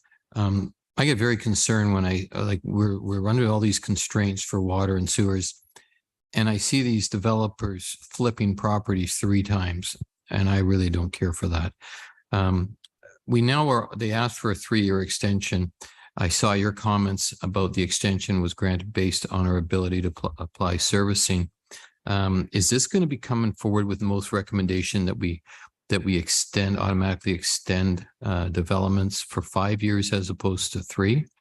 The other concern, so I went to look at the property and I still see their sign up there, coming soon. And it's like, come on, guys, if you're not going to build, we're not the holding, now we might be, but we sure weren't for 12 years. Or 11 years, the limiting factor. I get very concerned about, extending it too far into the future. So can you just speak to that, please? Yes, through your worship. It is obviously challenging, obviously having constraints such as water capacity, because it does limit their ability to move forward. It's challenging as well that the property has been sold 3 times since the previous red line revision draft plan approval was granted in 2018 for the site. I can advise that the current owners have advised they are interested in proceeding with development, and they were not a part of those original discussions because they weren't the owners at the time to work with us for the water solution, but they have expressed interest in doing that moving forward. The challenge of them having purchased it recently is that in order for them to move forward, the next step would be to do the extension before they move forward with final approvals or working with the municipality on the water capacity component. But you are correct. It is a challenge to work with to keep these approvals going, because the challenging when we do review it from a plan perspective, the development itself makes sense, and obviously we'd like to see it move forward.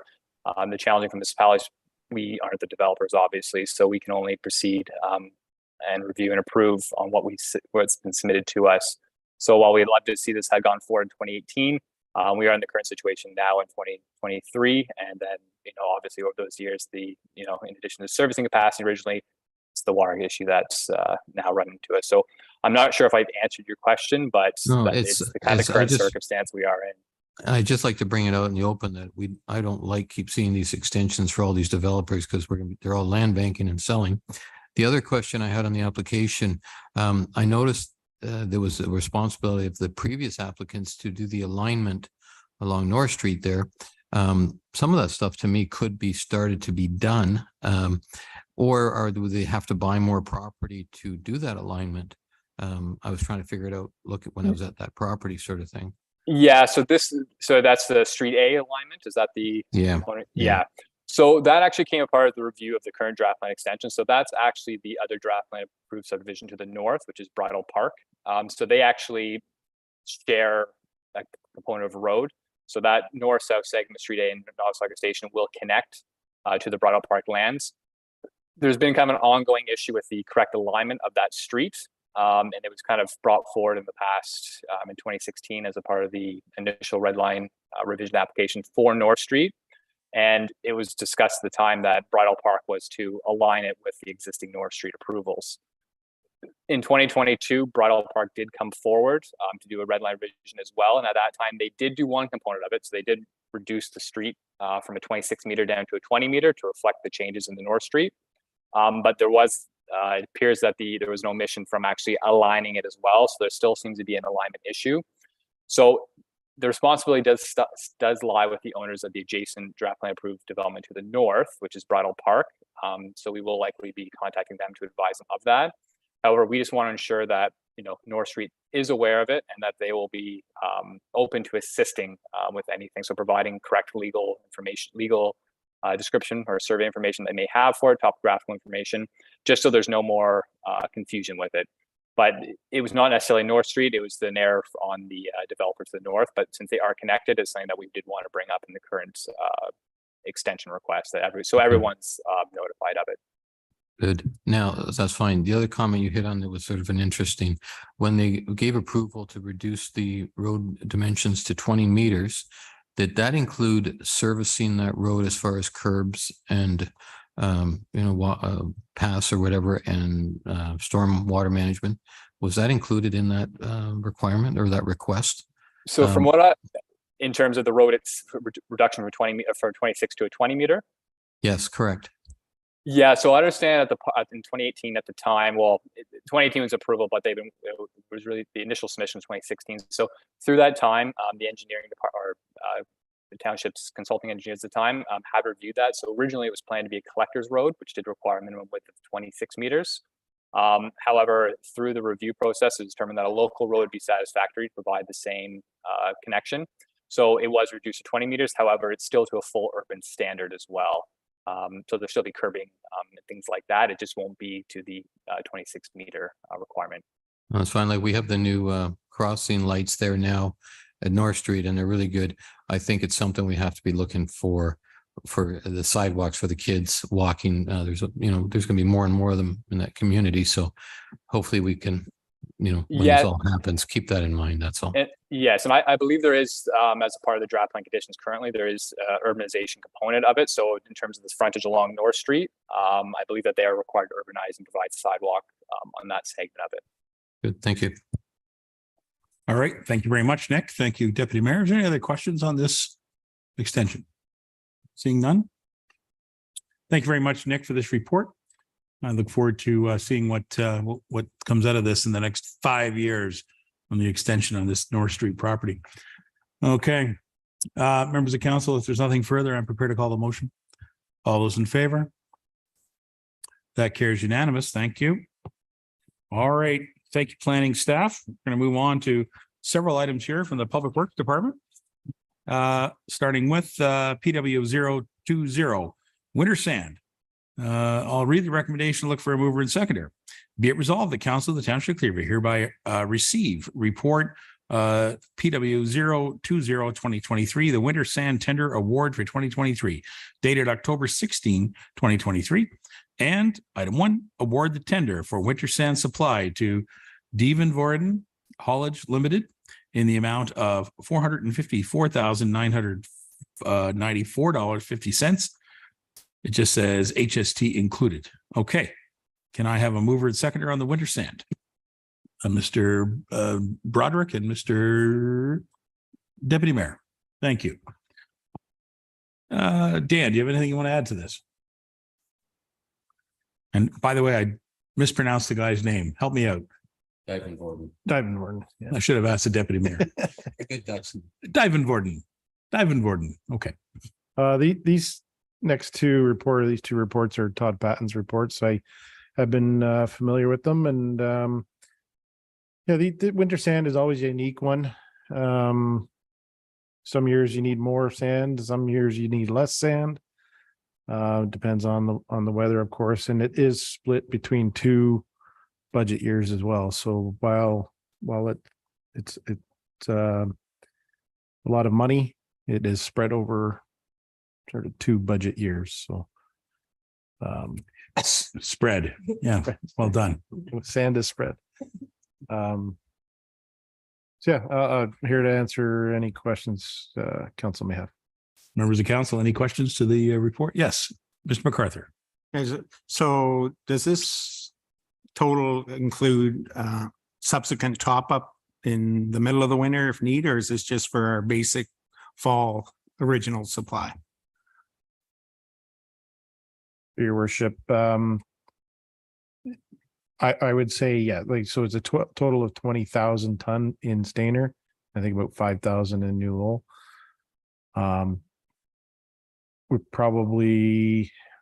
We're estimating, I think Todd had estimated about between 13 and 15,000 to get put in now currently with the space that we have in that, and then about 2,000 in New Lowell. So it does give us some additional sand if we need it in the springtime or late winter. So it could potentially be less than this. Like, we obviously just pay for what we get, right? That's correct. Yeah, correct.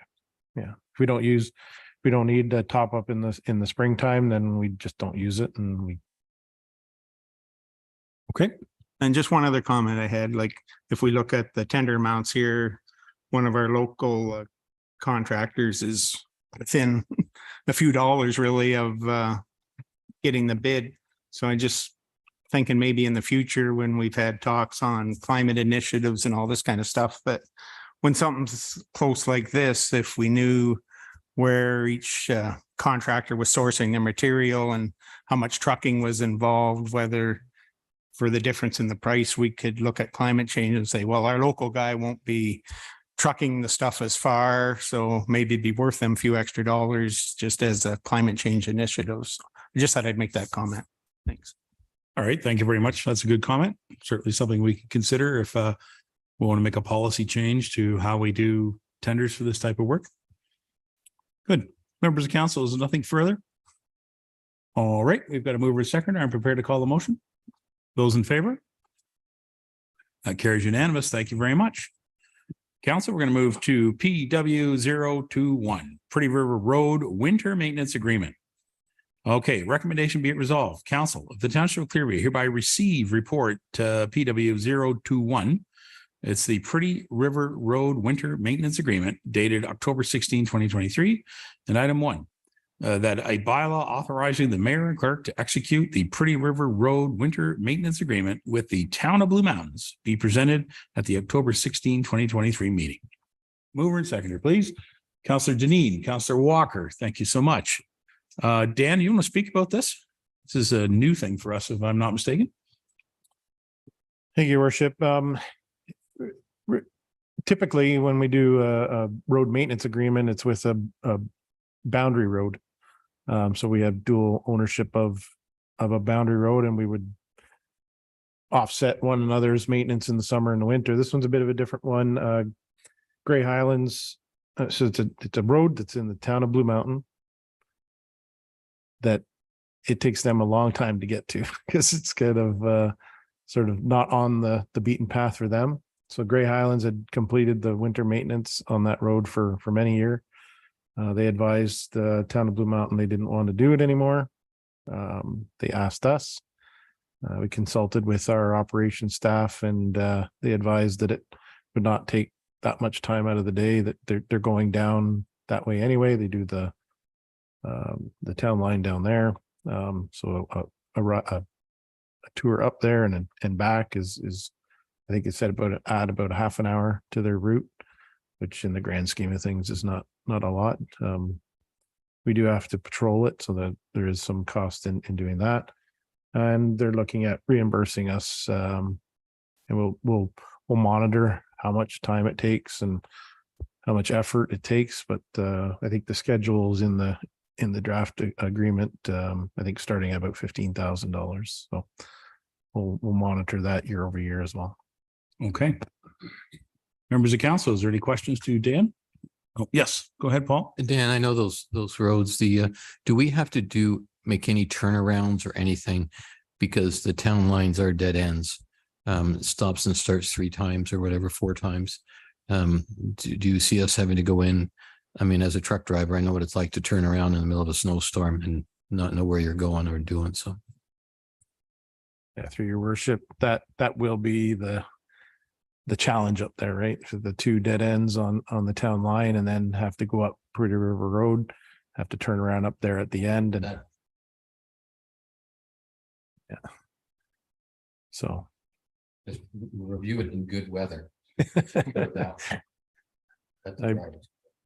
I believe the operator that operates in that area has done that already. And that we basically took that operator's advice if it was doable and feasible, and they did that in good weather. So all right.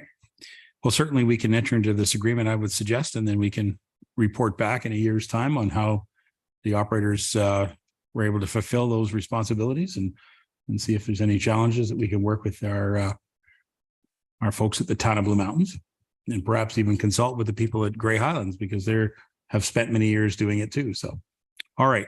Thank you very much for that report and your work on putting it together. Members of council, if there's nothing further. Okay, I'm prepared to call the motion. All those in favor? That carries unanimous. Thank you so much. All right, we're going to move on to our urban forest management strategy. Is that correct? No, sorry, the MTO connecting link. I checked off the wrong thing. MTO connecting link. This is a good one. All right. PW 022. Be it resolved that Council of the Township of Clearview hereby receive report PW 022 2023 purchase a portion of MTO connecting link dated October 16, 2023. And that the Deputy Director of Public Works be authorized to work with the Ministry of Transportation, MTO, to transfer 15.77 meter portion of the connecting link east of Mowat Street to the Township of Clearview. And item 2, that the cost to complete the transfer of the connecting link of $42,792 plus surveying and legal be funded from the 2023 Public Works capital budget item for the Mowat Street, Highway 26, Superior Street intersection. Okie dokie. Mover and seconder, please, on this motion. Mr. Walker, seconded by Mr. Broderick. Thank you so much. Dan, I didn't mean to go by this because this is actually a really important piece. So this is the little portion of road that'll go east of Mowat Street, where currently our connecting link ends, and you're extending the connecting link further east. Is that correct? That is correct, Your Worship. If council had an opportunity to look at the attachment to my report, you can notice the green hatched area on that report. I don't know if it showed up green in your paper, but there's a hatched area there. Essentially, the western edge of that hatched area is the existing line for the connecting link. And because of that, the proposed realignment of Superior Mowat Street with Highway 26 does touch into that connecting link area.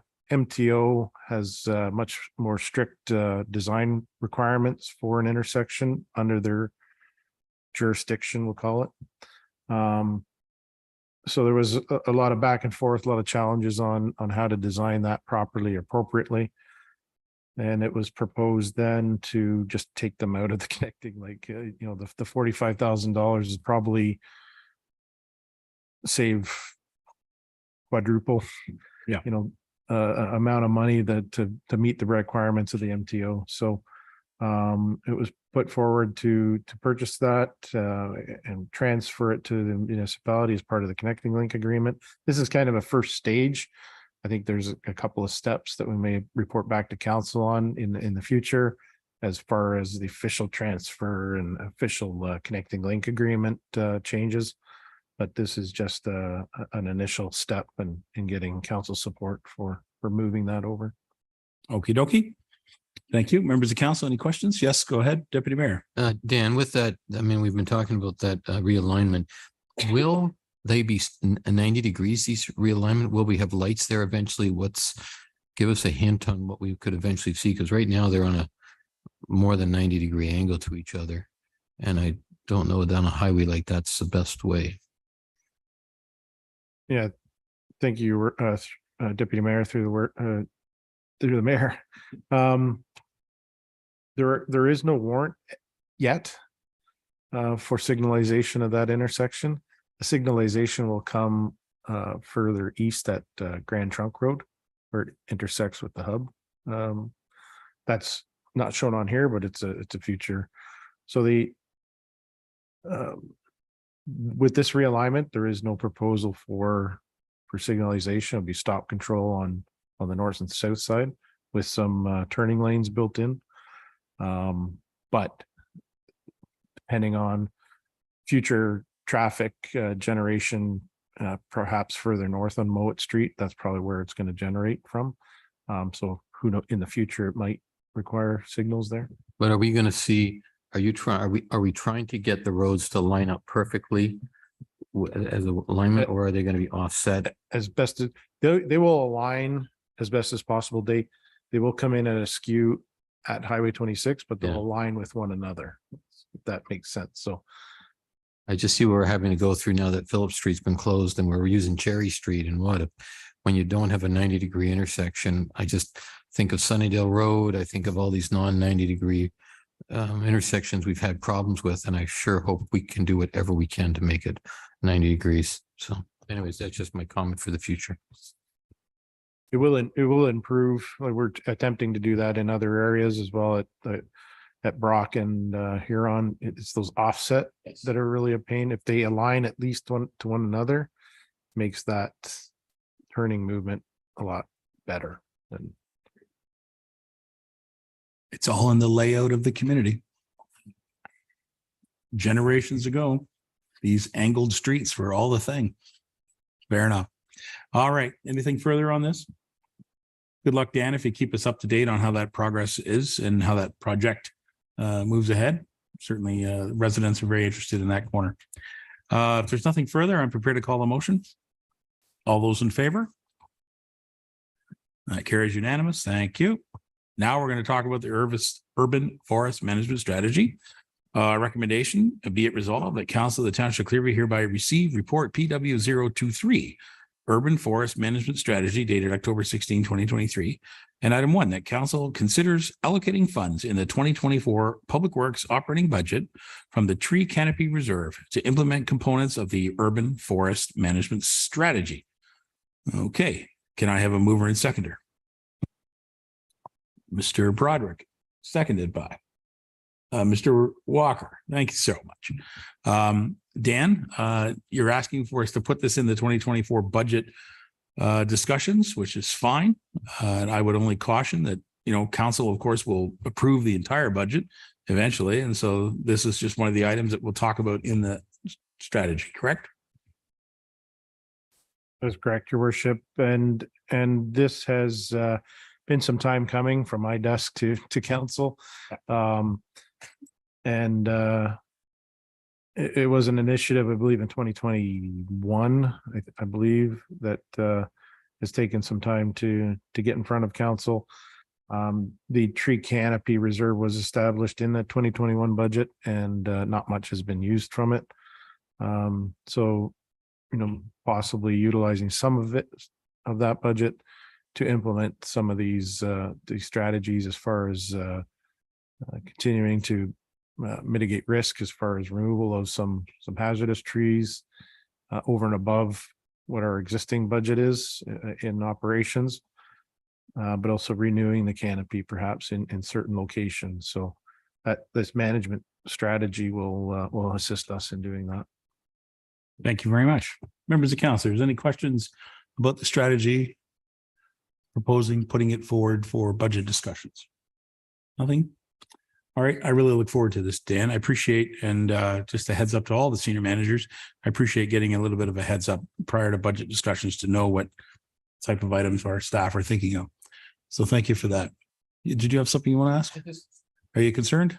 No, I like the whole idea because we got ice storms coming. We got extreme weather conditions and review of our canopies.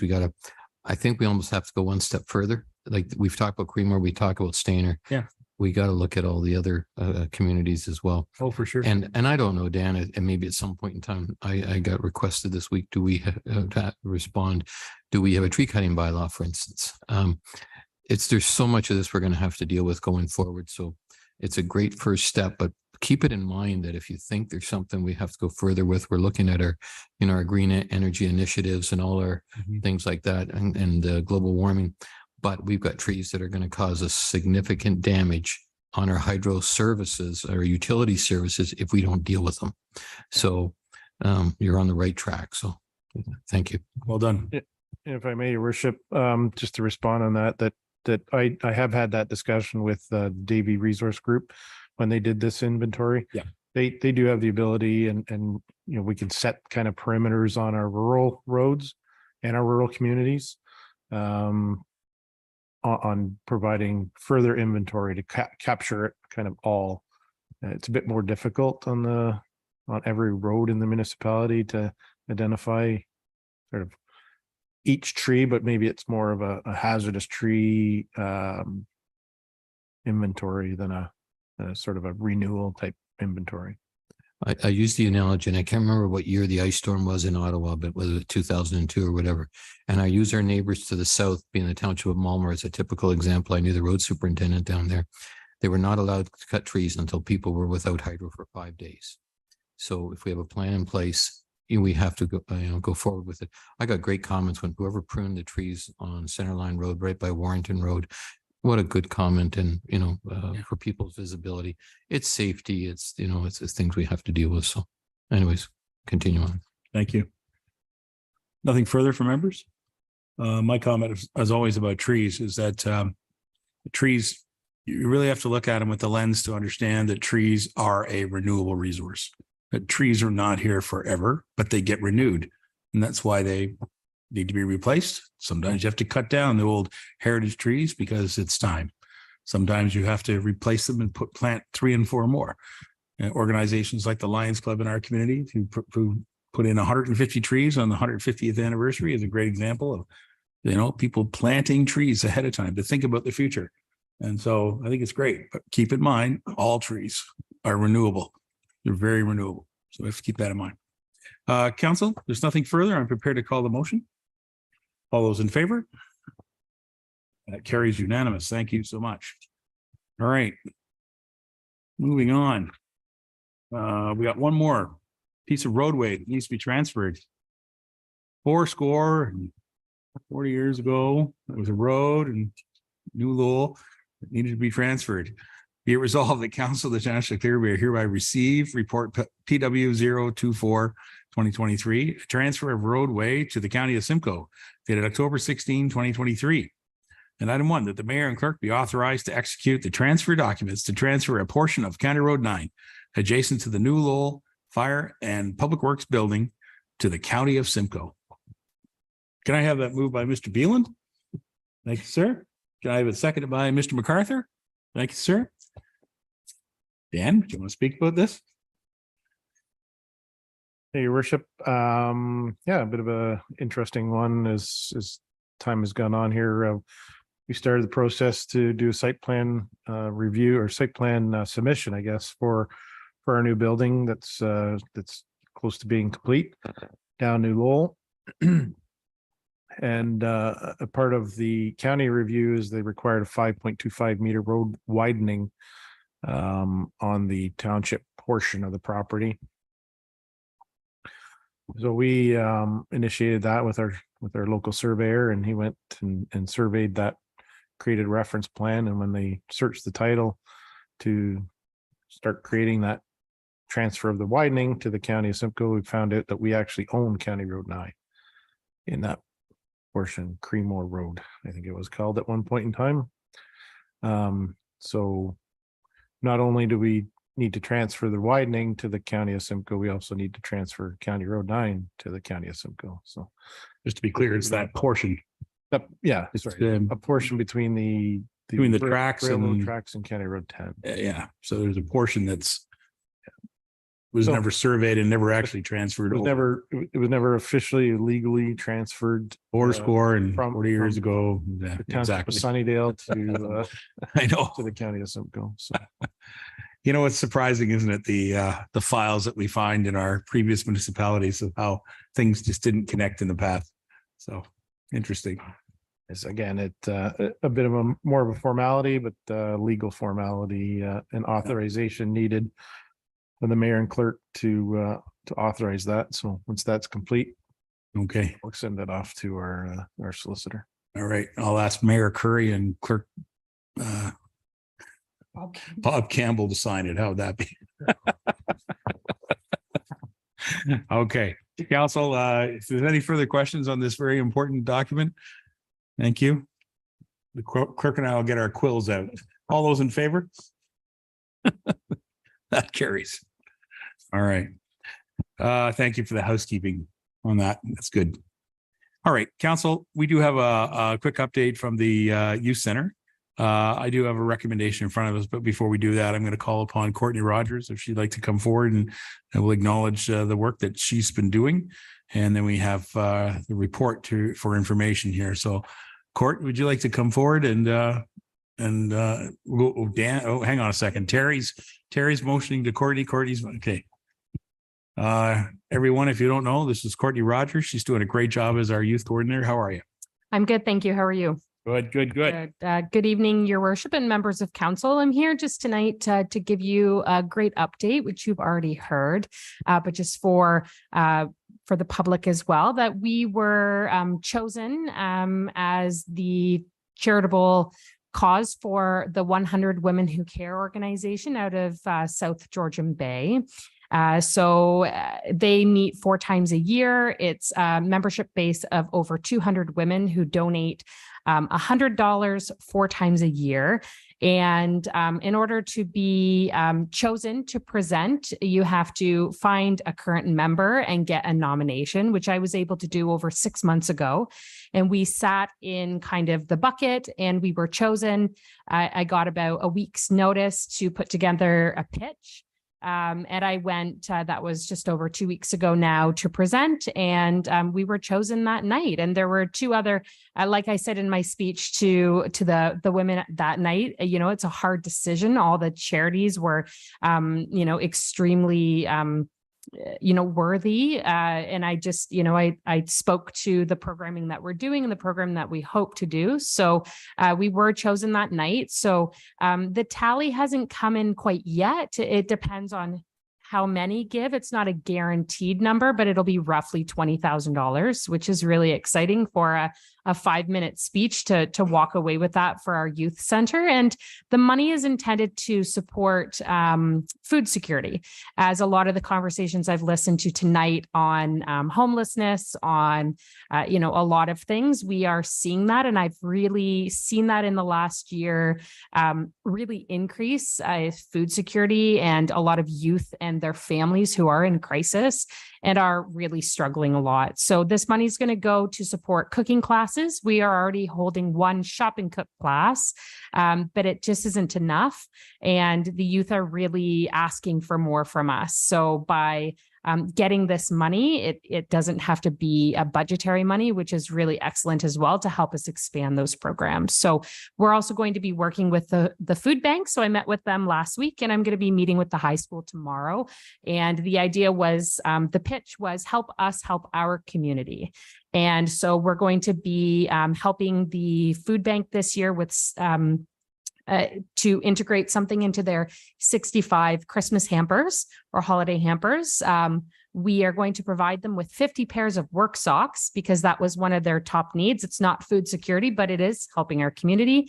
And we're also going to be with the food bank providing school snacks. So we're going to have our youth, how we're going to integrate the youth is I'm going to purchase the school snacks and we're going to get together with the youth and they're going to package up bags. So a client of the food bank can come and just grab a bag and it has school snacks because that's something that they're not often getting. So that's one of the initiatives. And with the high school, we're hoping to support. I sit on their wellness committee. I'm the community member for amongst the students. And so we're hoping to also support their giving food pantry. And we have one at the youth center as well that's used quite a bit. So we're helping to fill some of the needs that you are discussing in our community amongst the youth, but also with their families as well. So it is good. And, we were able to purchase with this money some Georgian good food boxes for some families as well, and some other supplies and needs. So it's been really nice. We have a great relationship with families in our community. And when this money came through, we were able to kind of come up with a list and be able to really help some of those families as well. And we will continue over the next year with that money. So we're really grateful for it. And just wanted to update you and let you know, as well as you'll see in the bottom. So we were able to secure almost $50,000 this year in funding for the youth centers. So a variety of things, which you've been privy to before. So I just updated you and then just gave you some statistics on where we were this summer, where we're going, and just the numbers of youth that we're seeing. So it's been a really successful season again, and it'll continue to be successful because the needs are absolutely mounting with our youth in our community. So any questions? Well done. Thank you you so much. Members of council, do you have any questions to, yes, please go ahead, Mr. Walker. I'd just like to ask you can you comment on your Thursday night grade 6 groups that seem to be driving everybody crazy with anxieties and wanting to do so high spirited that they're so busy that they just can't keep them occupied enough. And I think it's a great introduction into the youth center for those grade 6s to come in on a Thursday night. And the reason I say it is I have 2 granddaughters that come Monday morning, they go to school and the first thing they say is when they come home is, "It's a Thursday yet?" Because they want to go to the youth center for Thursday. So can you just highlight your Thursday night program, please?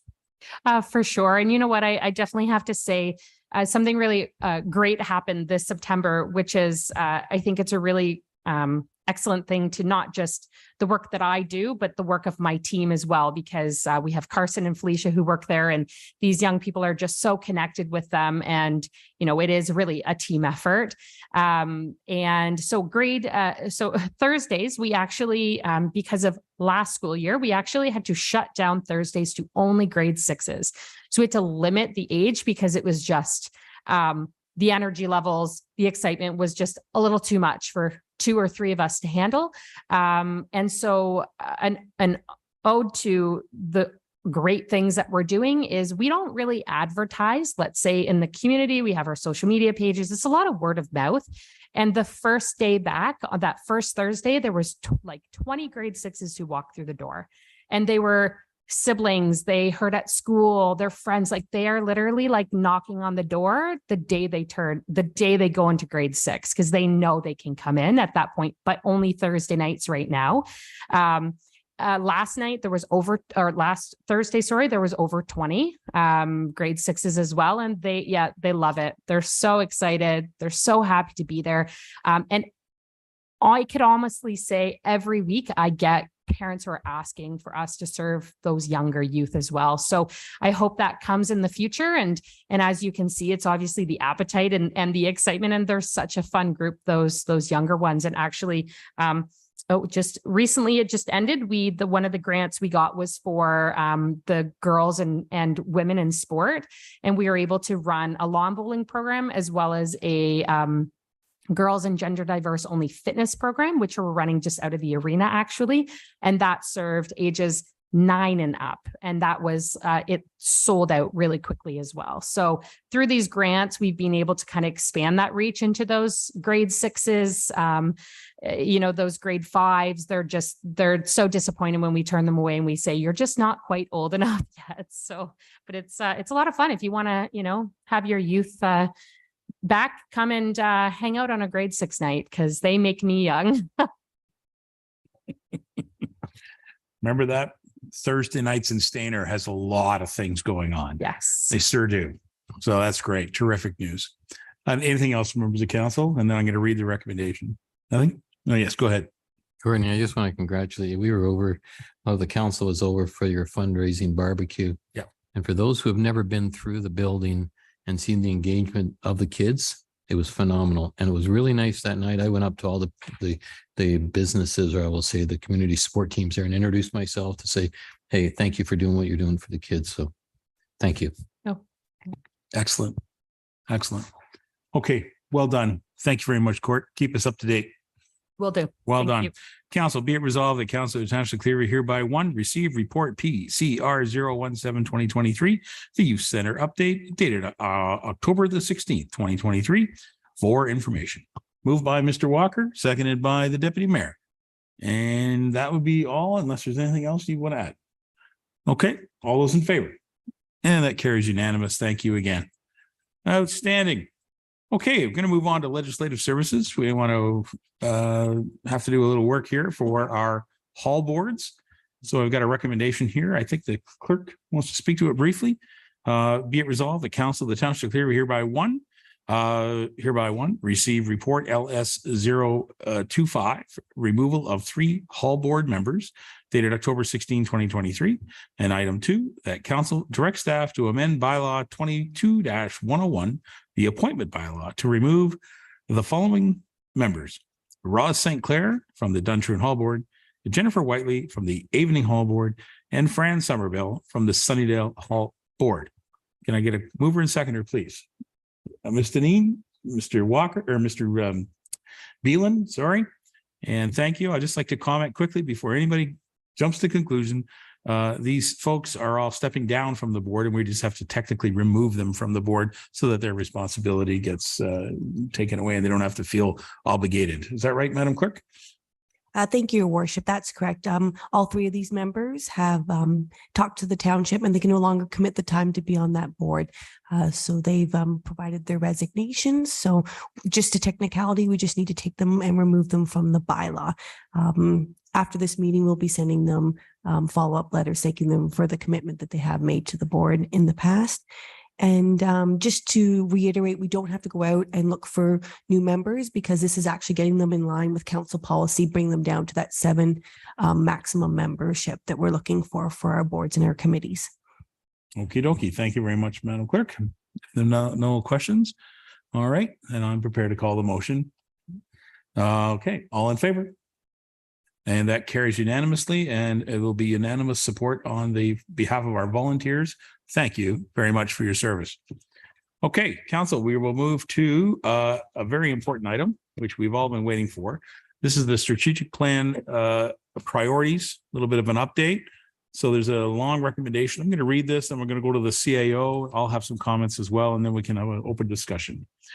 Recommendation be it resolved that Council of the Township of Clearview hereby receive report CAO 005 2023.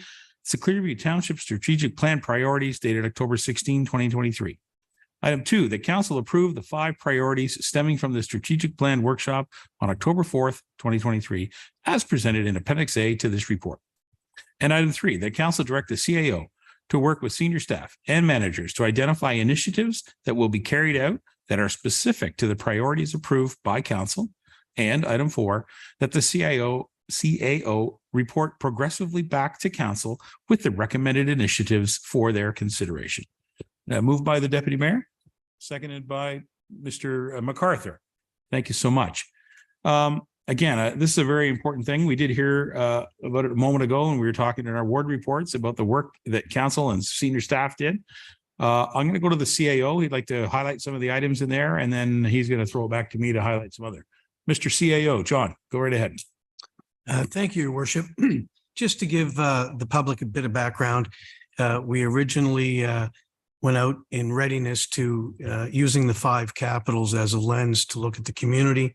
And then we engaged Peter Dunbar, a consultant, to conduct several stakeholder meetings. We did 5 community hall meetings, And then subsequent to that, we put out a survey that ran from July right through to the end of August, over 600 respondents. So we gathered all this information and basically familiarized ourselves with the sense of what the community was looking for. Council actually attended all the community meetings. A lot of the senior staff and staff members attended the community meetings. So a lot of it was reflective. The purpose of doing this is that we gather all the feedback from the community. And then based on that, council went to this meeting last week where we worked on the vision statement, the mission statement, and then the priorities. And then we asked ourselves, does it line up with the community? And I believe it does. And I think the mayor, you can speak to it a little bit more about the process that we followed. I will say that many categories could be categorized under one priority, as if people are familiar with strategic planning. There were many things that fell under infrastructure, for example, as housing, roads, water, all those things really relate to infrastructure. So when you see the priority, that's the priority. We will be establishing initiatives under each priority, which will, I guess, further unpack exactly the focus of what the municipality will be doing, and we'll convey that information to the public on a regular basis. So that'll be our next steps. Thank you very much, John. So council, if you recall, during that session, we reviewed all of the many comments that we've received both at the public meetings and some of the comments that were shared in Mr. Dunbar's report, as well as many comments that were received as part of our survey. And so there were dozens and dozens of recommendations of priorities that came forward from the public. And as our CAO pointed out, and in that workshop, council, you'll recall, we discussed how many of these recommendations that came from the public were all connected, and we were able to sort of, put them into categories that fit these 5 priorities. So council had many priorities on the wall, written on a board, and the process was quite fun. Actually, we had the opportunity to discuss each of them, discuss the values of each of them and how they would interact with each other. And from that, council was given the opportunity to vote by using stickers on the wall in a sort of an animated way to present their top 5 picks. So they were allowed to pick, 5 of their recommendations, but you're only allowed to vote for one because there was about 15 or so that we boiled down on the wall. So we took, 5 little tabs, and each counselor put their tabs against each one. And so as a result, the council and the staff participated in this. We had staff as well putting in their tabs. And so these are the recommendations that surfaced. Item number 1 is infrastructure. Infrastructure is a number 1 priority as it came out as part of this procedure, as the CAO recommended that infrastructure does include everything from roads to bridges to water to sewer to electricity, everything. So infrastructure is a lot, and it is the number 1 priority. The second was recreation and culture. And interesting because we put the 2 together. There was talk that it could have been just recreation and then a secondary priority called culture. But the recreation and culture feature, many of the answers that came from the public pointed out how recreation and culture actually go side by side. So we put them together as 1 priority. Recreation and culture is the second priority of this municipality. The third one is communication, which was very clearly spoken by many of the respondents to the survey work. And in fairness, only surfaced a few times in the workshops. Comments like that they weren't aware of the original strategic plan, sort of rung through to let us know that the citizens had not engaged with the original strategic plan. Perhaps that's a communications failure. And so we wanted to make sure that communications was highlighted. Many of the respondents highlighted that too. So communication will be in multifaceted, including something that we began last term, which was having these meetings here available on YouTube. So that's very much available. That's one of the first things. And there's other communications tools that will be used.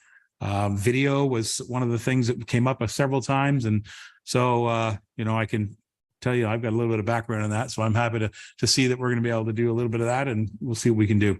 Communication number 3.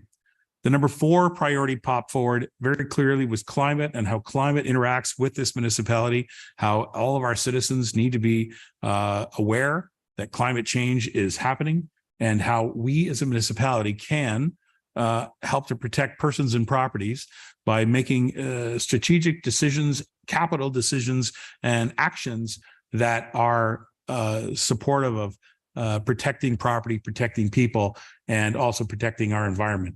And so climate action was clearly demonstrated in comments that were received and in comments from the various meetings. So that was very well spoken to.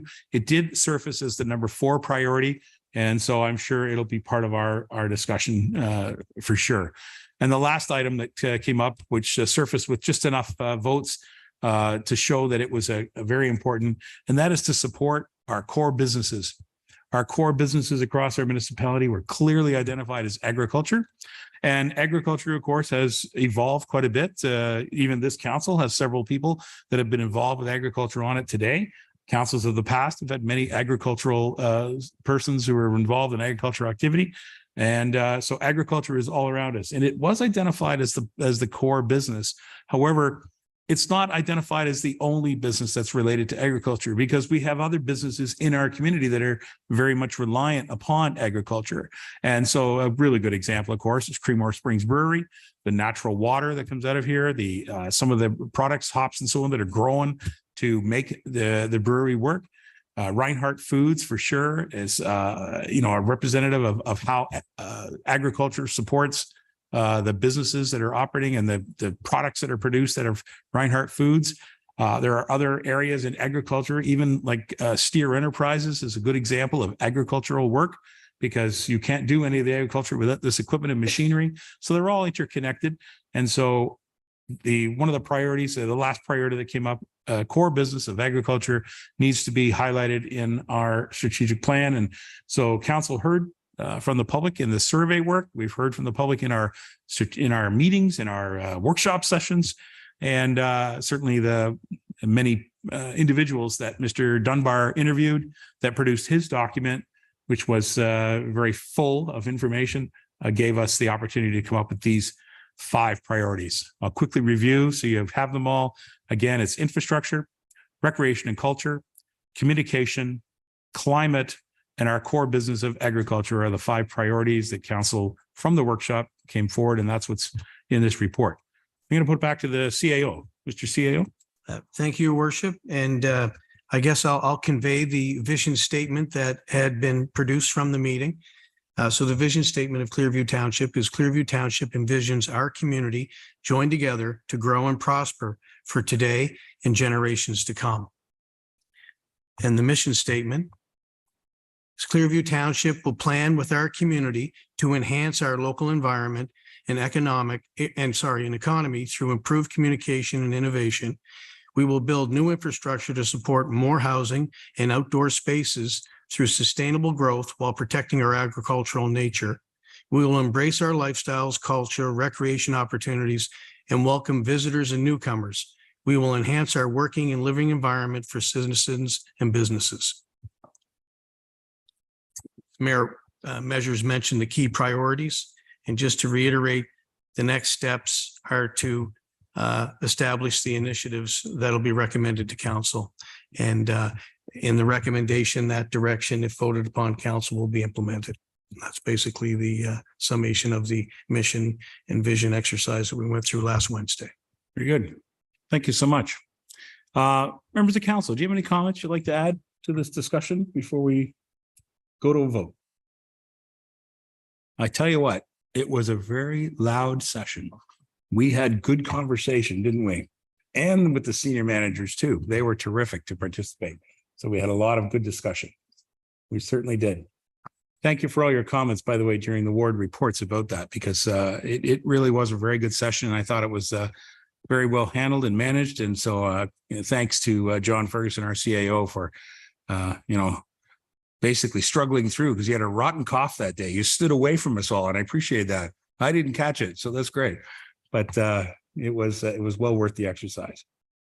All right, members of council, we look forward to this report going back to the CAO and the senior staff to come back with the initiatives, and we'll be hearing more about this. Well done. If there's nothing further, I'm prepared to call the motion. All those in favor? And that carries unanimous. Thank you so much. All righty. Moving on, we have another report from our CAO, Economic Development Support for the Institute of Southern Georgian Bay.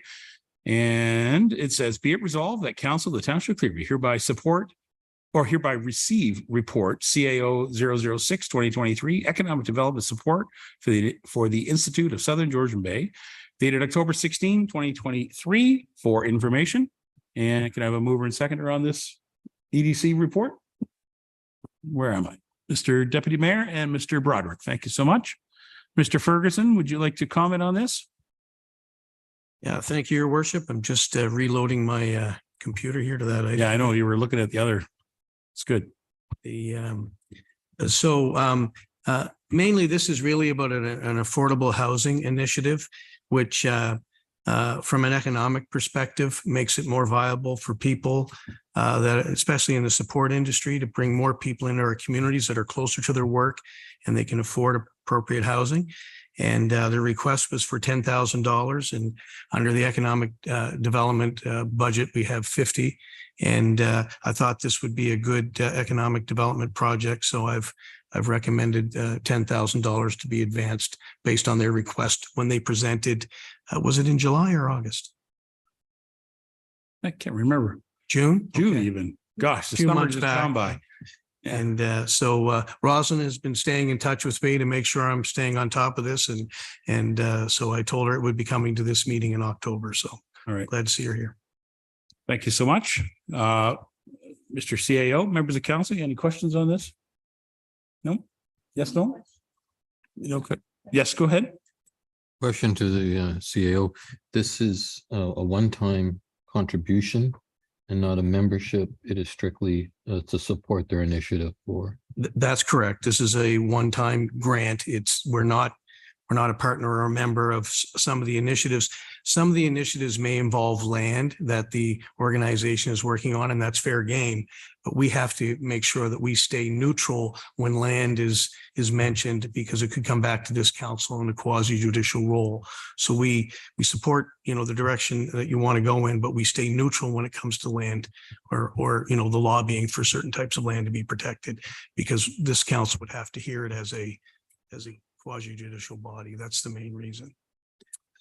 Especially in light of our vision and mission statement, be a slap in our face if we were not. We've said right out we were looking for economic development. We are looking for housing growth, infrastructure. So they have a lot of good initiatives, and as long as they're focused on that, that's great. Thank you, Deputy. Thank you so much. Yes, Ms. Deneen. Will we be getting a report with how the money is used and like results and a little bit of accountability for that amount of money? That's a lot of money. Sure. Mr. CAO. Yes, I haven't finalized the communication that will go to them, but we would expect that they would give us a report, give us an idea of how their project went, where they are with it, and an update on their expenditures. Thank you so much. Any other members? All right, I'm prepared to call the motion. All those in favor? And that carries unanimous. Thank you. We have one more in the same light. So let's read this one. Economic development support for the Accelerate Her event. Be it resolved that the Council of the Township of Clearview hereby receive the report CAO 007-2023. It's an economic development support for Accelerate Her event dated October 16, 2023 for information. Can I have a mover and seconder? Mr. MacArthur and Mr. Broderick. Thank you. Mr. Ferguson, you want to speak on that one? Yes, thank you, Your Worship. So this is an organization that's been working with several of the municipalities in the Southern Georgian Bay area, and they've been putting on Accelerate Her events, which are designed to help women entrepreneurs starting out and creating a network to overcome some of the barriers and challenges that they face, and they bring speakers in and they organize these events. It's through the Georgian College as well. And so to help them with some of the events they put on, for example, they're going to be hosting one here in Clearview, although it was scheduled for November, it's been put off due to someone being out sick. So they plan to reschedule in the new year. But it's a simple request of $250 to help them organize and put the event on that particular evening when it finally gets scheduled. Very good. So I'll ask then, are we a sponsor of the event with this $250? Yes, Your Worship, we're a sponsor of this event for $250. Thank you. Any other questions to the CAO? No? Yes. Oh, sorry. Go ahead. John, who's the lead organization on this? Somebody we know or some group we know? I believe it's a Georgian college. Georgian colleges? Yeah. Okay, thank you. Yeah, thank you. All right. Is there nothing further? Okay, I'm prepared to call the motion. All those in favor? And that carries unanimous. Thank you. All right, council, we'll move to our bylaws. This is about the appointment we heard about earlier, 22-101. Recommendation be it resolved that bylaw 2389 being a bylaw to amend Schedule A of bylaw 22-101, appointing members to the Township of Clearview committees and boards, be presented and read a first, second, and third time, finally passed on the 16th day of October 2023. Can I have a mover, please? That'd be Deneen and Beelan. Deneen and Beelan, thank you. Any questions? Seeing none. All those in favor? Thank you. The bylaw carries. And we have the winter maintenance agreement bylaw 2390. All right. Recommendation be it resolved bylaw 2390 being a bylaw to authorize entering into a winter maintenance agreement with the town of Blue Mountains, be presented and read a first, second, and third time and finally passed on the 16th day of October 2023. Moved by the deputy mayor, seconded by Mr. Broderick. Thank you. And any questions? Seeing none, I'll call the bylaw. All those in favor? That bylaw carries unanimously. Thank you. At this time, item 13, we have no notices of motion or new business. Anything to bring up? Very good. We're going to move on then to our bylaw to confirm the proceedings. Recommendation be it resolved bylaw 2391, being a bylaw to confirm the proceedings of the October 16, 2023 council meeting be presented and read a first, second, and third time and finally passed on the 16th day of October 2023.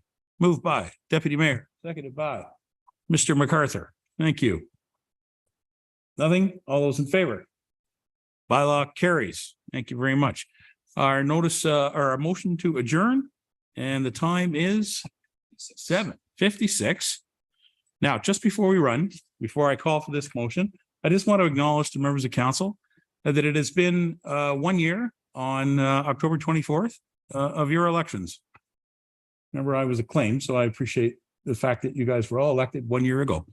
And so I want to congratulate you all on getting through this first year. We've had a busy time and we've accomplished a lot, to be quite honest. Yes, I know I'm breaking my arm, patting ourselves on the back. I know, but we have done a lot, and we've had an awful lot of things going on in our community, and we're moving ahead. So I really appreciate this council working so well together and being very vocal, particularly at the workshop. That was great. I really appreciate your inputs. So thank you so much. Congratulations on your 1 year. And to you, Mr. Walker, it's old hat. I know. For that, I'm going to make you the mover. Oh, yes. Hang on a second. And it's also local government week, as the clerk just reminded me. So it's something to be proud of, that we have the celebrating local government week. Our clerks department are very active in that. And I know there's a little bit of curriculum going on in some of the schools about that. So that's great to see. And pay attention to social media. I know today we had a nice photograph of Robert Walker there. So you look good. Good to see you. Motion to adjourn. Recommendation be resolved. Council adjourned 7:57 now. And that'll be Mr. Walker. And I'll have it seconded by the deputy mayor. All those in favor?